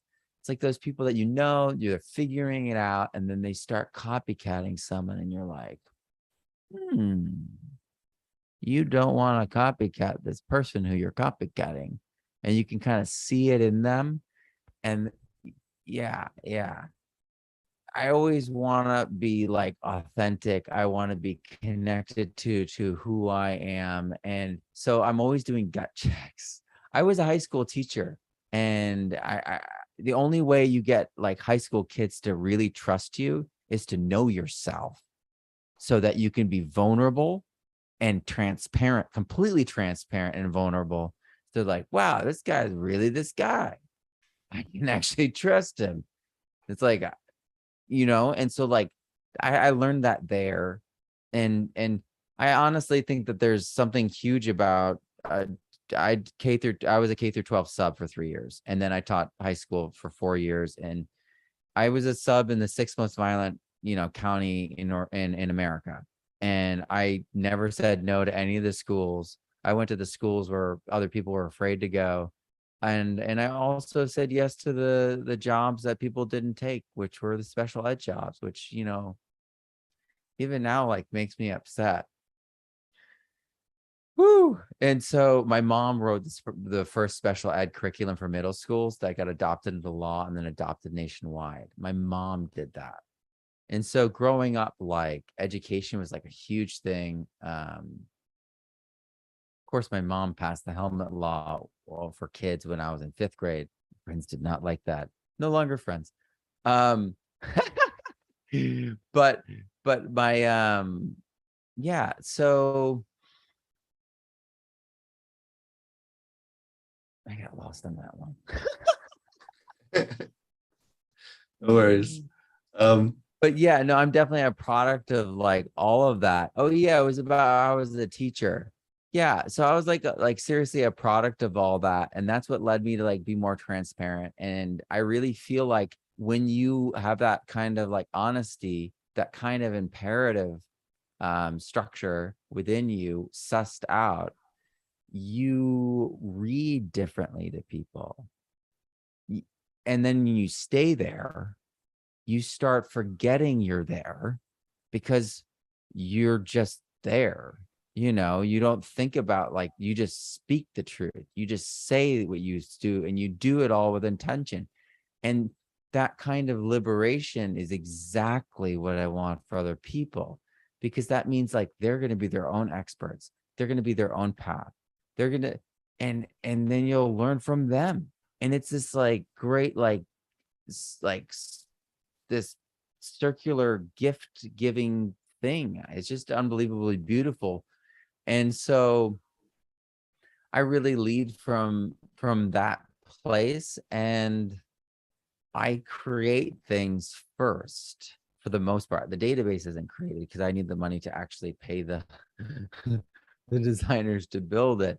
And I also need to go through with them like really intensely for some back and forth after I start this process, so that I make sure everything's right. And then we're going to do the same thing when we beta test it. But it really comes down to that we have this opportunity to really see each other eye to eye and liberate each other in a way that, I mean, in my master's like program, I learned everything that we were doing in school was messed up. Like, that's what I learned.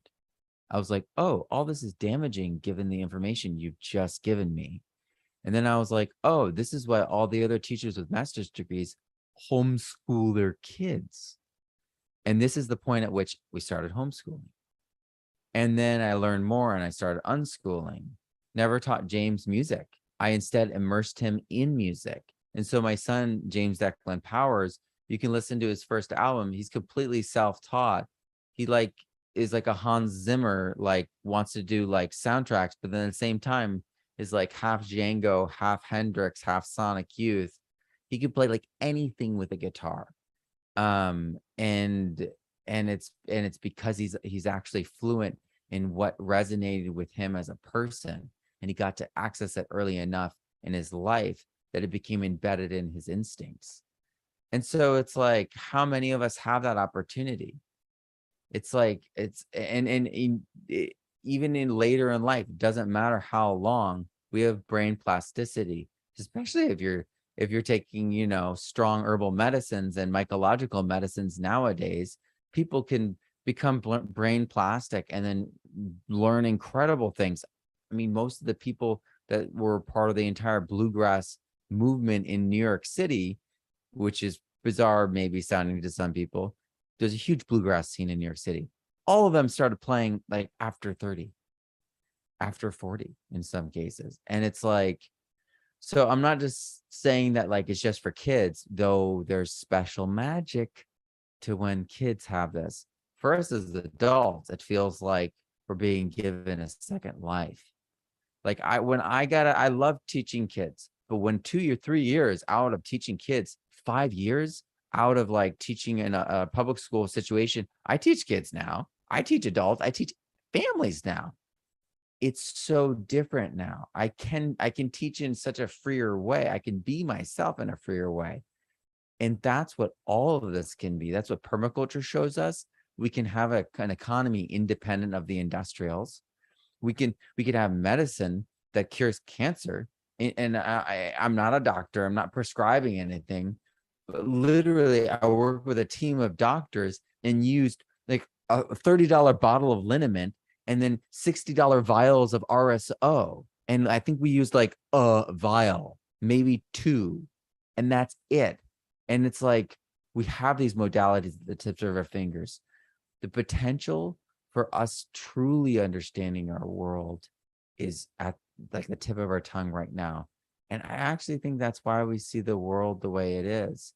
Now not to be like a conspiracy theorist, but conspiring people do exist. And what I see as a working example is that, like, we have all the science, we have all the examples. And if we actually work together, we'd be able to see all the caveats, all the conditions. Within a few years, we would have food, soil, medicine that was beyond our wildest dreams. We're growing food faster instead of months, weeks. We're getting nutritional profiles that are so dense. We have reactions within our body, immunological responses, the way our plants have immunological responses within our cells that we've never documented. Just like with living soils not appearing until more recently in time, they didn't have the ability to see the endophytes in the plants because we had sterilized the seed, we'd sterilized the soil, we'd sterilized those plants. So until the organic movement began, and then they started getting it right, we didn't even see that these microbes were inside the plants. What will we see 5 years into this, 10 years, 20 years? I mean, we're going to be like 20 years into this, be like, well, it's important to have those gold chelators there at least a 0.05% because of how it affects the function of the mitochondria and the second moon cycle and this reproductive growth state. I don't know. I'm obviously making that up. I did that on purpose, but that's exactly the thing. We're going to find these crazy, weird. I was talking to someone about how they said, you purge from parasites, parasitic worms, which are nematodes, by the way, at a certain part of the moon cycle. And it's like, oh, snap. Microbes are actually affected by the moon cycle. I guess we should be testing and time stamping and date stamping every single test. And then as we look across time, we're going to be able to map those differences and changes. And then the whole planting by moon cycle, the whole looking at the microbes by the moon cycle. Oh, it's a full moon. I'm going to make sure I look at my microbes on the full moon because this expresses. I bet you something. Or another example would Yeah. be bricks. Bricks changes dramatically over the course of the day in the plant. Like, when you test it, if you're going to take it as a variable, it matters a lot, and we've talked about before about how it doesn't make your plants immune. It certainly makes, if you have high bricks, it's a good indicator your plant's healthy, but it doesn't mean that they're, immune from all things bad, I guess, which is something that I think is often taught that we've proven a couple of times is kind of not necessarily the case, but it certainly does make one heck of a difference in terms of improving them. And certainly when you deal with cold temperatures, we've certainly noticed a huge difference in high bricks and frost resistance in greenhouses for sure. I wonder though about with the bricks, like the monosaccharide, polysaccharide, like difference. Like if we could just get like a ratio on those, that would be so powerful because then we would know how well the plant is like regulating itself. Well, that and too, and just, hey, in cannabis, we study the terpenes and flavonoids and all these other compounds. We don't study other crops or lettuce even to that degree in terms of secondary metabolite production. What happens once we start to study other crops in that same type of vein where we're testing all these other variables and trying to min-max them, and we're going to start to see trends across multiple crops and different phenotypes and all these other cultivars and other things that right now we're still so kind of infant in this knowledge, especially you were talking about with the genome and genotyping of all these different stuff. Being able to see that stuff well ahead of time when we have seed stock and other things like that is going to be key, and kind of predicting this stuff longer term, or hey, we can see that these seeds have a better chance of dealing with the high temperatures that we're now dealing with because of climate change or X, Y, and Z. This is going to be a better option for you to grow long term, or hey, with the addition of these soil microbes, you can see that we've already talked about previously on the show about how if you have trichoderma, often that can allow things like brassicas to have mycorrhizae colonize their roots and things like that. But without the trichoderma, it simply won't happen, just as one example. So making sure that you have that diversity can help, again, even allow things that weren't possible normally to happen entirely and things like that as well. So. Yeah. So you redox meter all the time, right? Sometimes, not all the time, but yeah, sometimes. So that's super interesting. I wonder how the redox relationships differ and the redox charts differ for plant roots in the water. Because Yeah, it's something I mean, that I've been studying from the soil. yeah, that and then the nitrogen question. So there's recently, actually just this past 2 weeks, there was a white paper put out on cannabis about the ammonia to nitrate ratios and how nitrate being the better solution for cannabis, and that no more than what was the key was 10 to 30% ammonia to the rest of it nitrates, and anything beyond 30% being significantly detrimental to the plant as far as ammonia content, and how you can even run the plants at 100% nitrates, but there was some detrimental effects, although not as many as the ammonia. And that was really surprising because traditionally you're taught that nitrates are not very good, but I think it's just the means that you get to those nitrates and not necessarily the nitrates themselves. And then whether or not you have molybdenum and selenium. If you have molybdenum and selenium present to help convert that back to ammonia inside the plant, that's going to be a big difference as to whether or not that's a problem. Again, you got to go through the full chemistry of it, but that it was really kind of, hey, I haven't seen a white paper kind of directly speaking in that direction that was had some meat on it. So that was kind of a different interesting thing. But what I've noticed is that how nitrates and nitrogen has been handled in aquaponics is significantly different than how the microbes are handling it in terrestrial environments, and it seems to be one area of pretty extreme difference in terms of what pest resistance and a whole bunch of other things, where in aquaponics it's not a problem at all for us in terms of pest pressure being any different. But in soil, if you have not high nitrate presence, it certainly seems to make a difference according to many other people's data, some of the people that you even talk to regularly. Yeah, like John Kemp, right? So that's super interesting. So one of the things that I've talked to Cuauhtemoc Villa about is the fact that in the history of cannabis, that I always think about the history of everything that goes in, like the history of our understanding, the history of our involvement, and it really gives me like a 360-degree understanding. And so like the history of cannabis, I think it was around our latrines. I think we were growing it around our compost.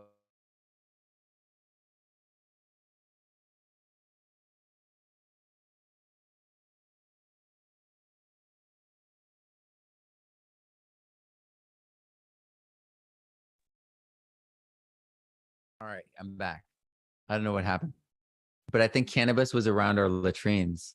I think that we were planted, and it's the reason I think this is because when Joy Beckerman had me talk to hemp growers in Canada at a camp, like 5 years ago at a conference, she told me that they had not found a ceiling for nitrates being added to the soil, and she was like, they were at 200 pounds per acre of nitrogen fertilizer, and the plants just can take it. And I was like, how is this possible? And she's like, I don't know how it's possible, but we got to get these guys to stop killing the soil. May make the plants grow, but it's just destroying the soil.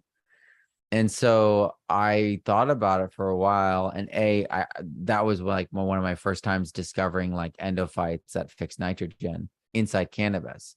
And like now I know like that's any endophyte fixes nitrogen. You know what I mean? That's hilarious. But like at the time I was like, breakthrough. And like, but like they don't have a ceiling. And why would a plant have the ability to handle like infinite nitrogen? And I'm like, it's because they're like comfrey, and they're able to grow on the outside of our latrines.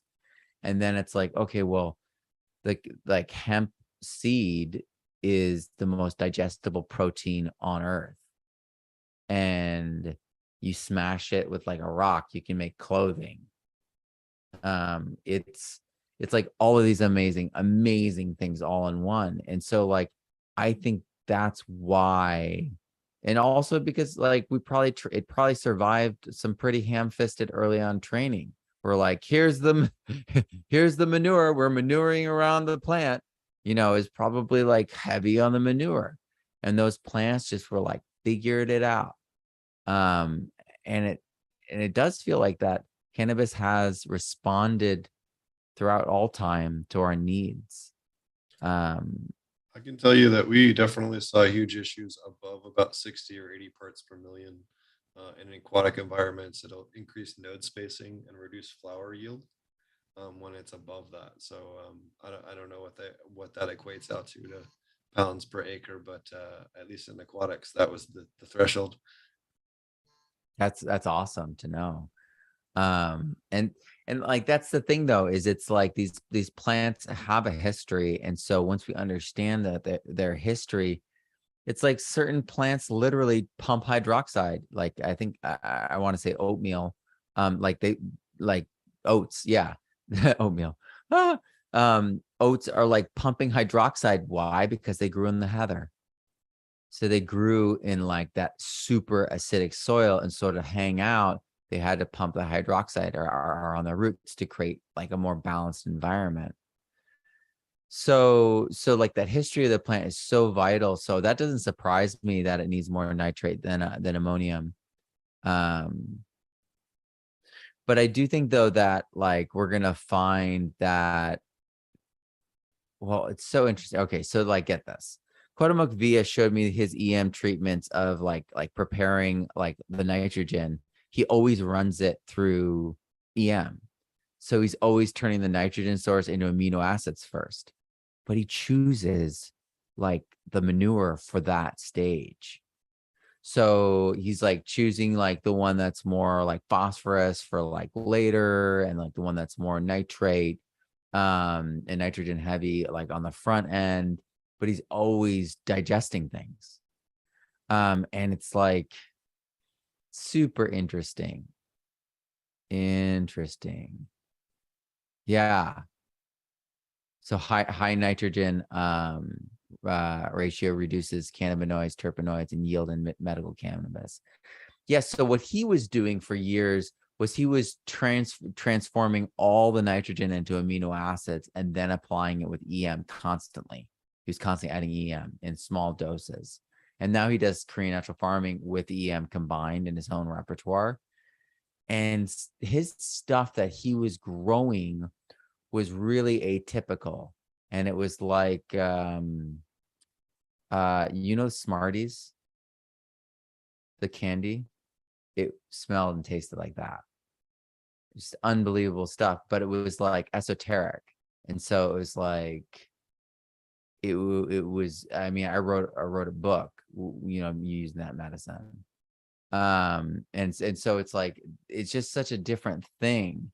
And I think that we're going to find biohacking communities are going to like, that's the thing, is like, we're like this close to like having like biohacking, like cannabis, where people, because I've experienced it. And I know that most people hearing this have experienced it. And it's like, there's sometimes some things that come across, our dashboard, and we're like, whoa, I think my IQ just changed.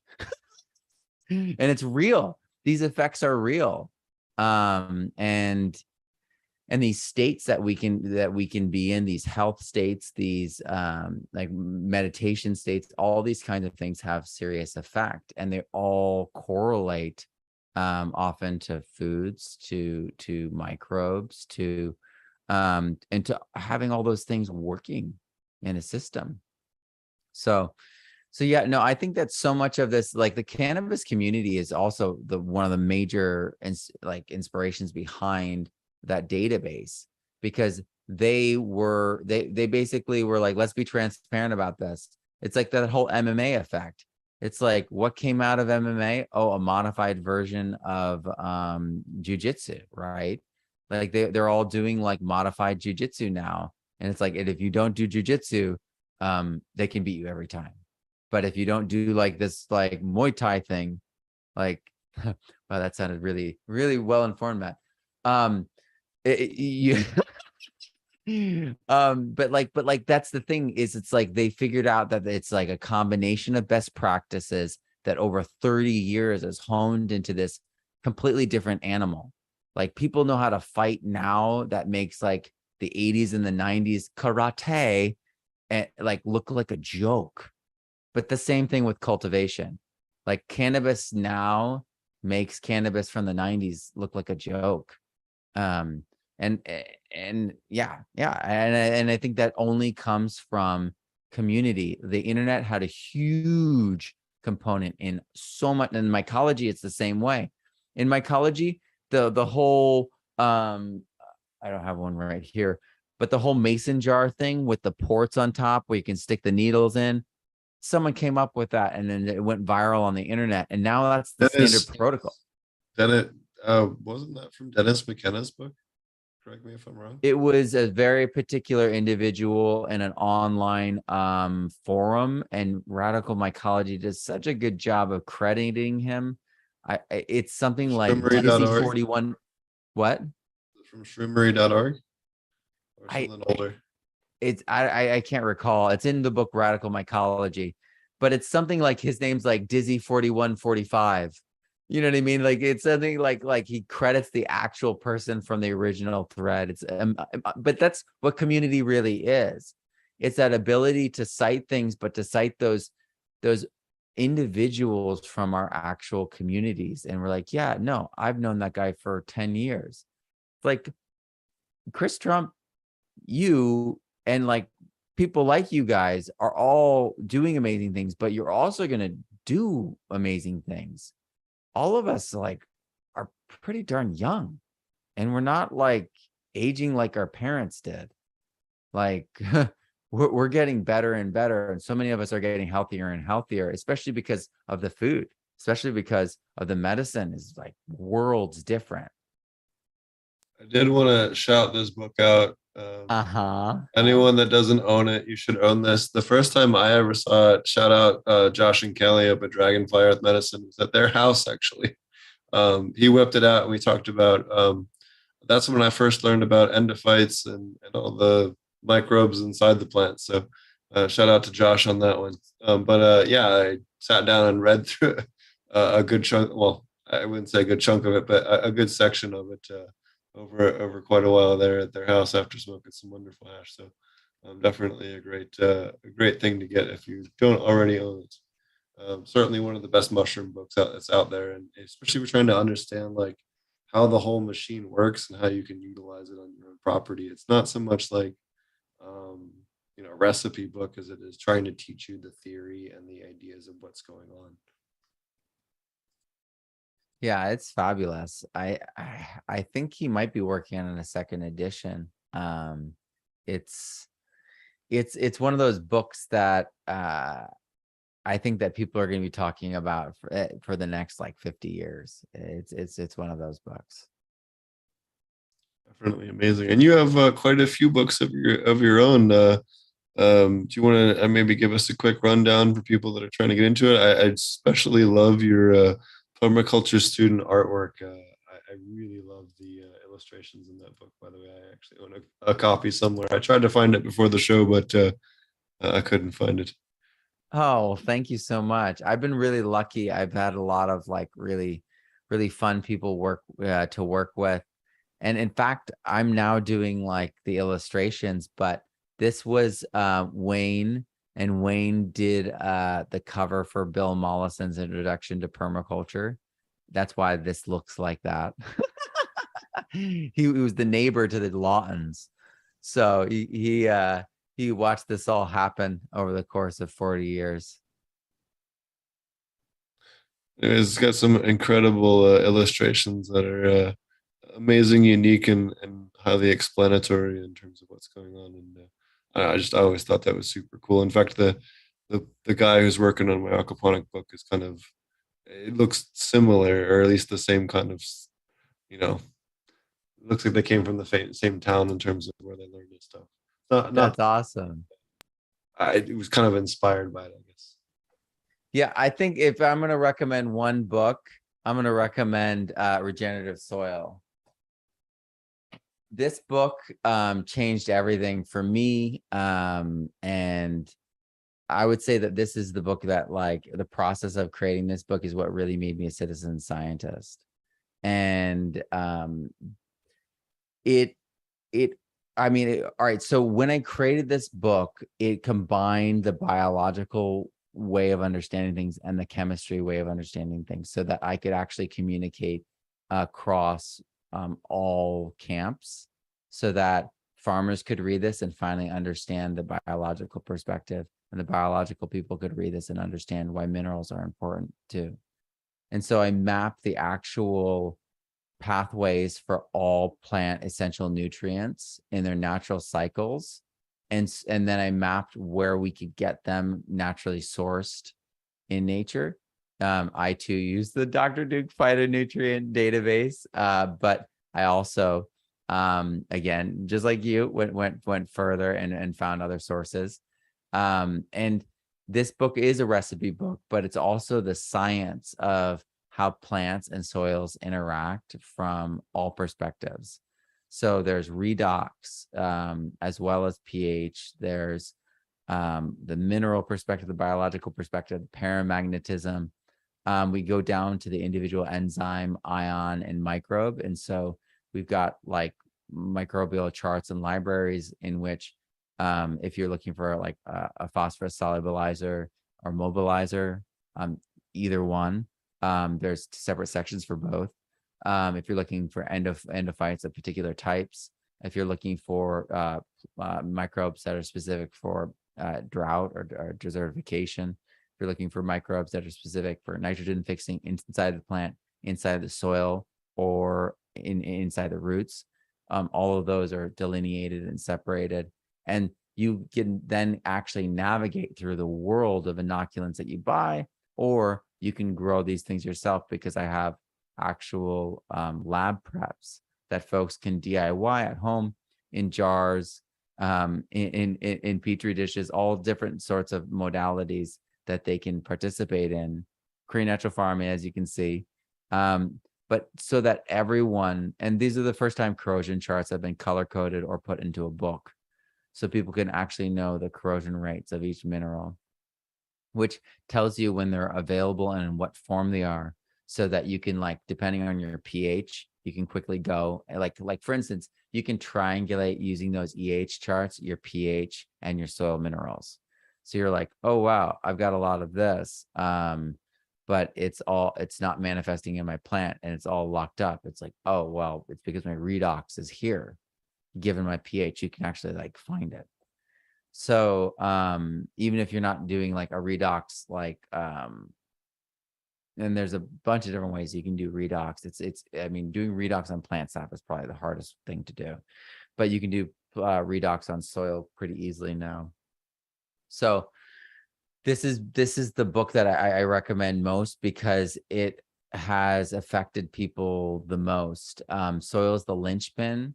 And my students have used, not even the courses really help people to finally like incorporate and deepen their understanding, because they work with me. But people have just used the book and doubled their yields. Like universities like have figured that this book can double their yields. And so Utah State University is using this. And so this book is my bestseller. It's my highest recommended book. David Holmgren, the co-creator of Permaculture, says this is the only book that he'll use. So it's like the most unexpected thing that's happened to me in my life. When I began writing this, I was so intimidated because it was chemistry that I had to learn. And I was like, I remember chemistry. The teacher made fun of my stutter, and I may have said something to her that wasn't nice, and then got kicked out of class. That wasn't good. And so I had like all this like built-in trauma, and like I was like starting this project and realizing like it was like this like sore spot, and in overcoming that, seeing that like the challenge was actually the thing I needed to overcome to link everything. Man, I understand food. I understand our bodies. I understand everything completely differently because of writing this book. And that's what led to me rethinking the way we do microscopy. I realized that we're doing microscopy upside down in soil science, like physically, literally upside down. I'm thinking about this. We're blasting a light from below towards your eye. And then you're like, wow, this root is hard to see through. Let's turn up the light more. And then you're going to smash it between a cover slip and a glass. That's real natural. And so like, I just like started redoing everything. And it all started with this lens. I eat completely differently now. I think about everything. Like as soon as I did this, I understood that whole redox thing about what we did with my wife's jaw. I did it without understanding. This is what, after I wrote this, is what I understood. So that book changed my complete understanding of the world. It seems like everyone who encounters it and who reads through it has the same experience. Chris Trump said that. What did he say? I think it's on the back, or no, it's inside. Chris Trump said, I think he said it. Where are you, Chris? He said, regenerative soil is an efficient look at the symphony of nature. Matt has built an excellent portal for deeper understanding. And when he first said that, I was like, portal for deeper understanding. And I was like, I just did all this work. I was like, there's understanding in this. But then like, it like distilled upon me because, you know, Chris is like a mentor of mine. You know what I mean? It's like, we teach each other things, sure, but he's definitely a mentor of mine. And like months afterward, I was like, you know, Chris was so right. Like now I understand these things like so much deeper. And then like 3 months later, I was like, man, 3 months ago, I thought I was like having breakthroughs, but now it's like crazy. And in the middle of this Kickstarter, I'm like, wait a second, we're doing this backwards. And I had like I created a new way of visualizing roots. So a non-destructive way with light from above. And it allows us to see roots in a completely more genuine way. And I also figured out how to do epifluorescence on a bright field at like adaptation kits I'll be able to sell to people. I figured out like all these different things, like, and it doesn't stop. Like this week, I figured out that as we lose the CO2, the carbon, and it becomes oxidized, we're losing the energy in the soil. And that's pretty obvious when you think about redox, reduction, oxidation. Oxidation is the loss of energy. But then I was like, all right, well, if the soil's negatively charged, because remember grounding, and that's a real thing, that means that the compost that we add is negatively charged. That means the clay particles are negatively charged. So as we lose carbon, we're losing the actual charge.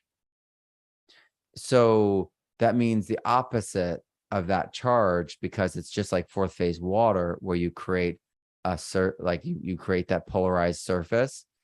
That's why the sky, our atmosphere, has been losing its density.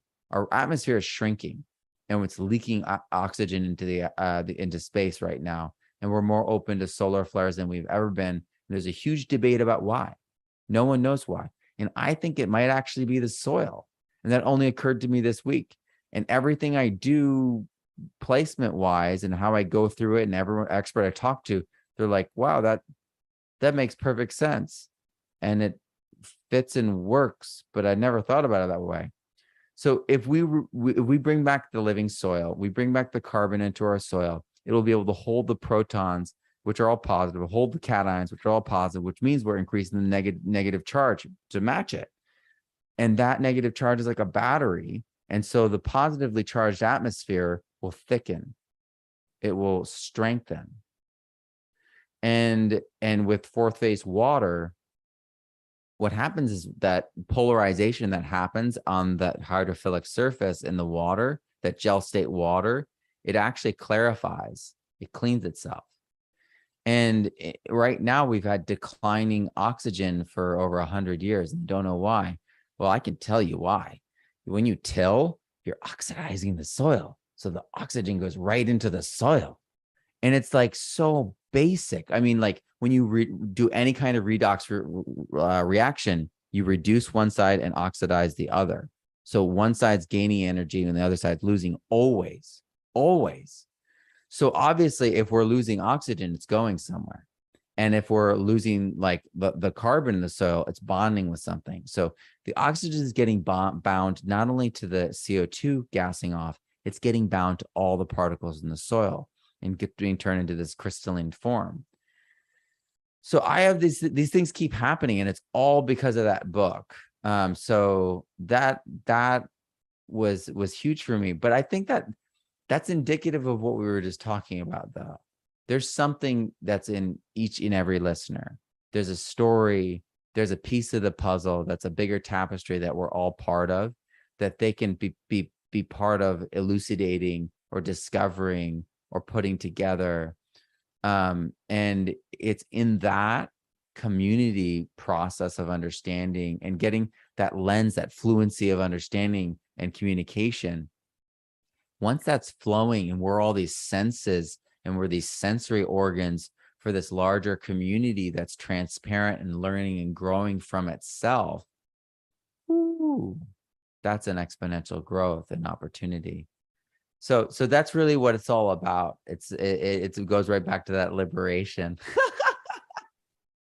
Oh, it sounds amazing. In fact, the origin for the Open Nutrient Project was me and Chris were BSing one night, and he was like, well, we were kind of talking about like what we would do if we could just like focus on the research part. You know, if you won the lottery, like what would you do research wise, kind of thing.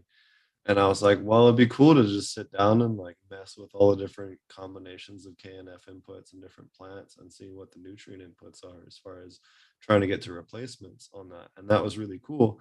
And then I ran across a guy out of Vietnam named Quan Con Pham, which is we did an interview with him, episode 251. If you want to listen to this, if you listen to the show, go back and listen to his episode after this one. You'll learn a whole lot of other cool stuff that complements a lot of the stuff that we're talking about.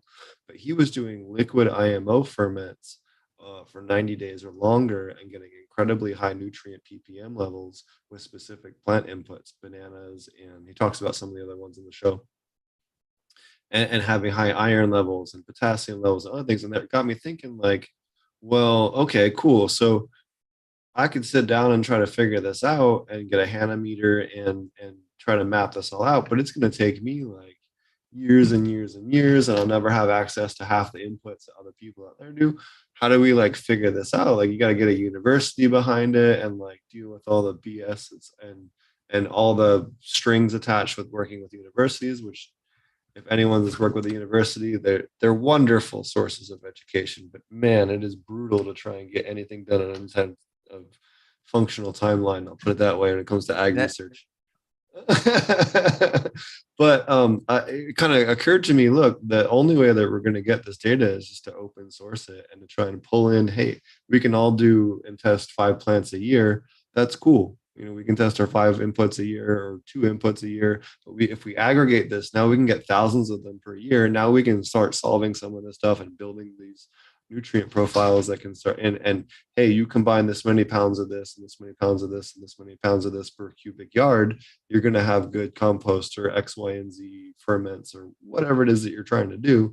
At least you'll have the nutrient data to make those types of educated decisions, because right now none of that exists in a form that's either free or just available to the masses in any form. Even if you got to dig through Google Scholar, it's still not there, right? So the same thing that you're doing with your database. So you know, it's kind of funny how all this stuff kind of slowly spawns into something that can help.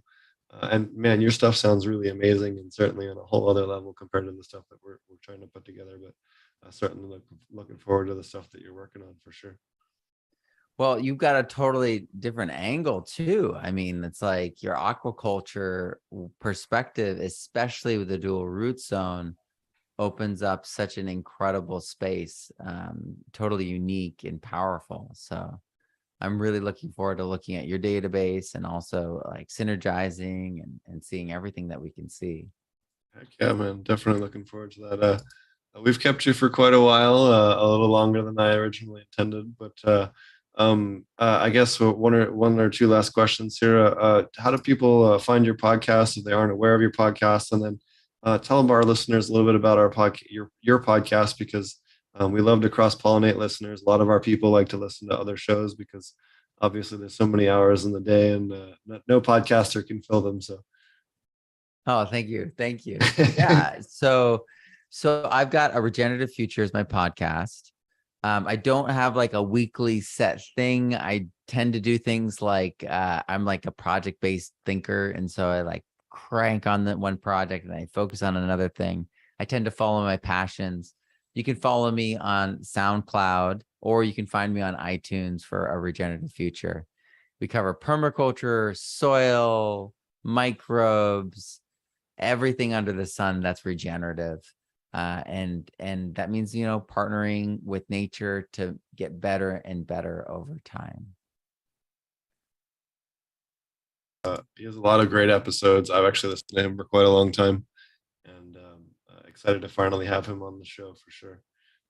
I don't want to keep you too long. Do you want to tell everybody how to find you one last time? And then we'll both actually, him, I, and our good friend Chris Trump will all be at Myceliate, the festival. If you want to come hang out with all three of us in person, come out and support our friend Cass at Myceliate, the festival at Wilkeson, Washington, August 19th, 20th, and 21st. You can hang out with all three of us in the same place, as crazy as that sounds.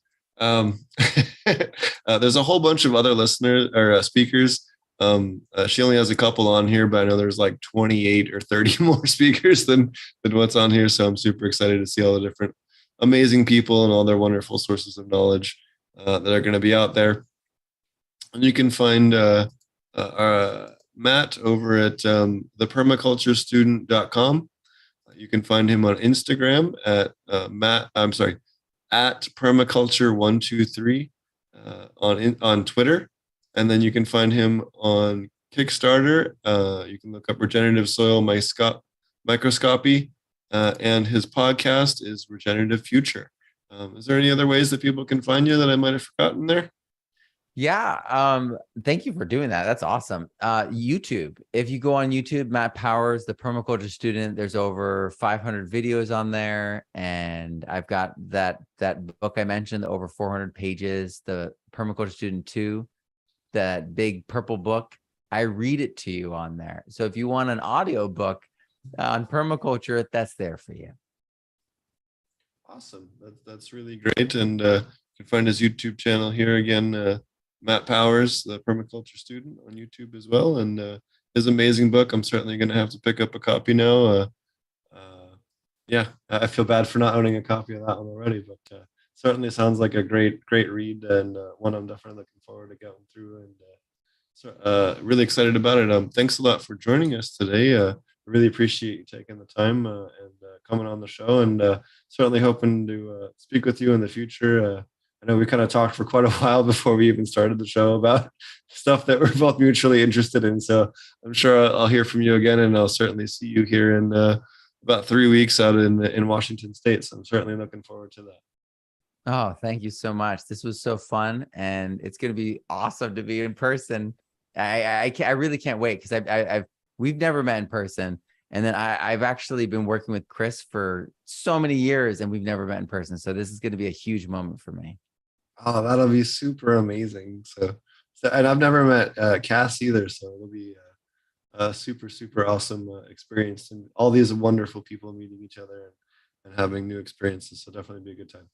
Yeah, it's going to be amazing. Awesome. Thank you so much. Have a wonderful night.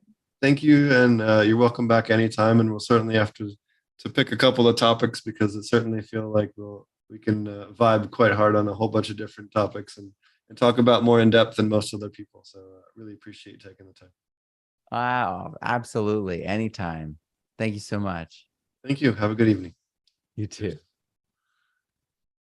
That was wonderful. Always really enjoy having really amazing speakers such as Matt on the show, especially one that I have so many amazing mutual friends with. He's certainly an awesome guy who I've followed for a long time, and really looking forward to hanging out with him and Cass and Chris and all the other awesome people out at Myceliate at the festival. Oop, hit the wrong button there. I meant to throw that on the screen.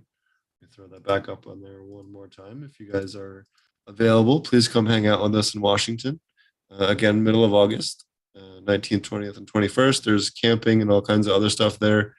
It'll be a really good time. Certainly don't want to miss it. I know I'm kind of looking forward to it as my summer vacation. I'm not going to lie. Teach one day and enjoy the other two. So really looking forward to it. And really appreciate Matt taking the time to come on the show again. Medical Mycology was a book we were talking about earlier. And if you haven't already, please go out and support our mutual friend, Chris Trump. He has an incredible course on Korean natural farming. If you're looking for kind of a one-stop shop, he has an incredible database of information. He has a whole bunch of new stuff he actually showed me the other day. He's adding as well, kind of like me and my class. We both kind of add new content as our craft evolves. So it's kind of a purchase once and continue to get new amazing information. So definitely support Chris and all the hard work he's doing. He's certainly leading the way when it comes to English speaking Korean natural farming teachers. And again, don't forget, we do have the pest class, thepestclass.com. We have a quite extensive full day course on pest management. We cover all the different biocontrols, beneficial insects, release rates, anything really that you need to solve most of your insect solutions in your garden, as well as how to approach a couple of different stuff that maybe we don't have an answer to in the presentation, how to approach a couple of different ones, how to deal with unknown fungal things that you're pretty sure is a fungal infection, how to deal with an unknown six-legged insect, how to deal with an unknown eight-legged insect, or I'm sorry, a mite or other arthropod, and other different types of things. So kind of gives you some different ideas and theories and concepts about how to approach some of these different things, as well as treatments for all the common stuff that's out there for vegetable and cannabis gardens alike. We also have the apmjclass.com. We have quite an extensive course there. It's over 6 days now on aquaponic cannabis and counting. I do have a bunch of stuff I got to finish editing. We've recorded and I just got to edit it down and get it uploaded. So I do apologize to you guys on that. I've just been a little bit busy. This month has been kind of a clusterfuck and a half. So we'll get through it together. But there is a whole bunch of new content. We have over 300 slides coming, and I have about 400 more that we haven't recorded yet. So that's on top of the existing 700 that are already part of the course. So again, kind of an ever-growing course. Certainly nothing like the extensive 200 plus hours that our wonderful guests had tonight, but we're getting there slowly but surely. We also have, and this is something I wanted to take a couple of minutes to talk about today, the launch of the Open Nutrient Project. So this is kind of my, fuck you to Monsanto with both middle fingers up. Basically, with this database, if we continue to build this, we can provide for farmers to create their own fertilizer solutions, regardless of where they are in the world. They can be in the United States, Africa, South America, Australia, and source their local plants, look up the contents of them by Latin name of this database, and then figure out the right potassium, phosphorus, nitrogen, and other nutrient inputs to balance out their compost. If they want to do FPJs, if they want to do liquid ferments, if they want to do Jadam liquid fertilizers, whatever it is that you are passionate about with your preparations, this gives you the data for the nutrient resources that you need in order to make those decisions the right way. And like we talked about earlier, we have all for instance, the magnesium inputs here. You can see that the Solactaria bacillus is there. And this is linked directly back to the original source material. So if you want to double check, or you think something's an error, or you want to look up other compounds in the plant, you can look it up immediately by clicking on it. So it just kind of gives you a way to kind of source your own material. It gives you a way to source your own material without worrying about trying to min-max anything, and it's all sorted by minimum average content. So you're not just choosing based off of what's been highest tested 1 or 2 times in perfect soil conditions. This is based off of what's the highest minimum average. So it kind of is much more functionally useful in a lot of the other databases that are out there in terms of hyperaccumulators and things like that. We also have the water testing database, so you can test your iron, silica, magnesium, chloride, whatever. You can scroll over and look at the direct manufacturer's link. You can look at the retail link and whatever else it is that you need from in order to make your decisions or buy your own right test kits for your own home garden. And we have, it's an extensive thing. We cover heavy metals, arsenic, lead, cyanide, paraquat testing, a whole bunch of other things that are relevant to what we're doing. It's not just, NPK. So I try to make it as functionally useful as possible. So if you are out there, you want to get into this, you want to help participate in the betterment of knowledge, please do. If you go to the bottom of the page, you can click the first form, and it takes you over to here, which is a nutrient submission form, where you can submit your own, plant FPJs or Jadam liquid fertilizers or plant plant labs or whatever it is that you're doing for plant fertilizer, and then you can submit that here, and then you can click this other button here, and it'll show up in the database. You can see we've launched this morning. We've already had someone add a moringa leaf ferment along with beet juice, vinegar, and some other things, and then the nutrient ppm. So this will kind of be a publicly available, open source, always available database of these nutrient inputs. So I'm really looking forward to this, and this is kind of able to solve the solution of the problem I was describing earlier, where hey, this is multiple lifetimes worth of data harvesting. The only way we're ever going to achieve something like this is by open sourcing it, allowing everyone access to the data, and asking everyone to contribute as they're financially able to submit tests. Or hey, if your farm is testing an input, just put your data into the thing and allow other people to learn from it, the same way that we learn from other sources. So the longer we do this, the bigger the database. Then we can start crafting different soil formulations and input formulations to create the best soil solutions for people that, especially coming out of Africa, really kind of was eye-opening to kind of see, hey, a lot of these problems are totally achievable to solve. It's just a matter of getting people the data in a format that's easily viewable on a phone. Anyone in Africa can translate this on language using Google and pull it up on their phone. Same thing with South America or Australia. There's no language limit. I try to make this as basic as possible. That's why we used Latin names instead of common names. All of this was designed to be as language translatable as possible by design. So while we don't have all the common names, I will add those later on, but right now it's just not as important as getting the rest of the mechanics working on this whole project. But I do hope that you guys see the value in this and the value in crafting your own inputs and getting this data out of it, so that we can start to move away from chemical fertilizers and synthetic fertilizers, our reliance on these companies that we have to continue to purchase from. We don't need them. We can build something like this and tell them to go fuck themselves and forever have all the nutrients that we would ever need and never have to purchase it again. We just have to make the data available to everyone and formulate the data. So by having the test kits available, and I will add the soil test. I have to port the database. I'm still finished getting the rest of this onto the website, so I do apologize. It's work in progress, but it is more than functional for any liquid input right now, and you guys can continue to work with it as it continues to come online. But we can be the solution to all these problems. It's not so much that these are huge problems with agriculture that we can't solve. We can. We just have to give people the toolbox to solve the problem. And we can do that. All of that is within our grasp. All of that is within our power. We can all afford to do it if we all send in a couple of tests a year, put them in there, and aggregate this into a massive database of nutrients and plants that people can use wherever it is that they are. So that's kind of the goal of it. Hopefully we can pull it off. If not, yeah, it was a fun project. Yeah. Certainly one that I spent a lot of time on, put it that way. I really do hope that we'll see a lot of cool stuff out of this. It's certainly something that I spent a lot of time on, and I'm really passionate about.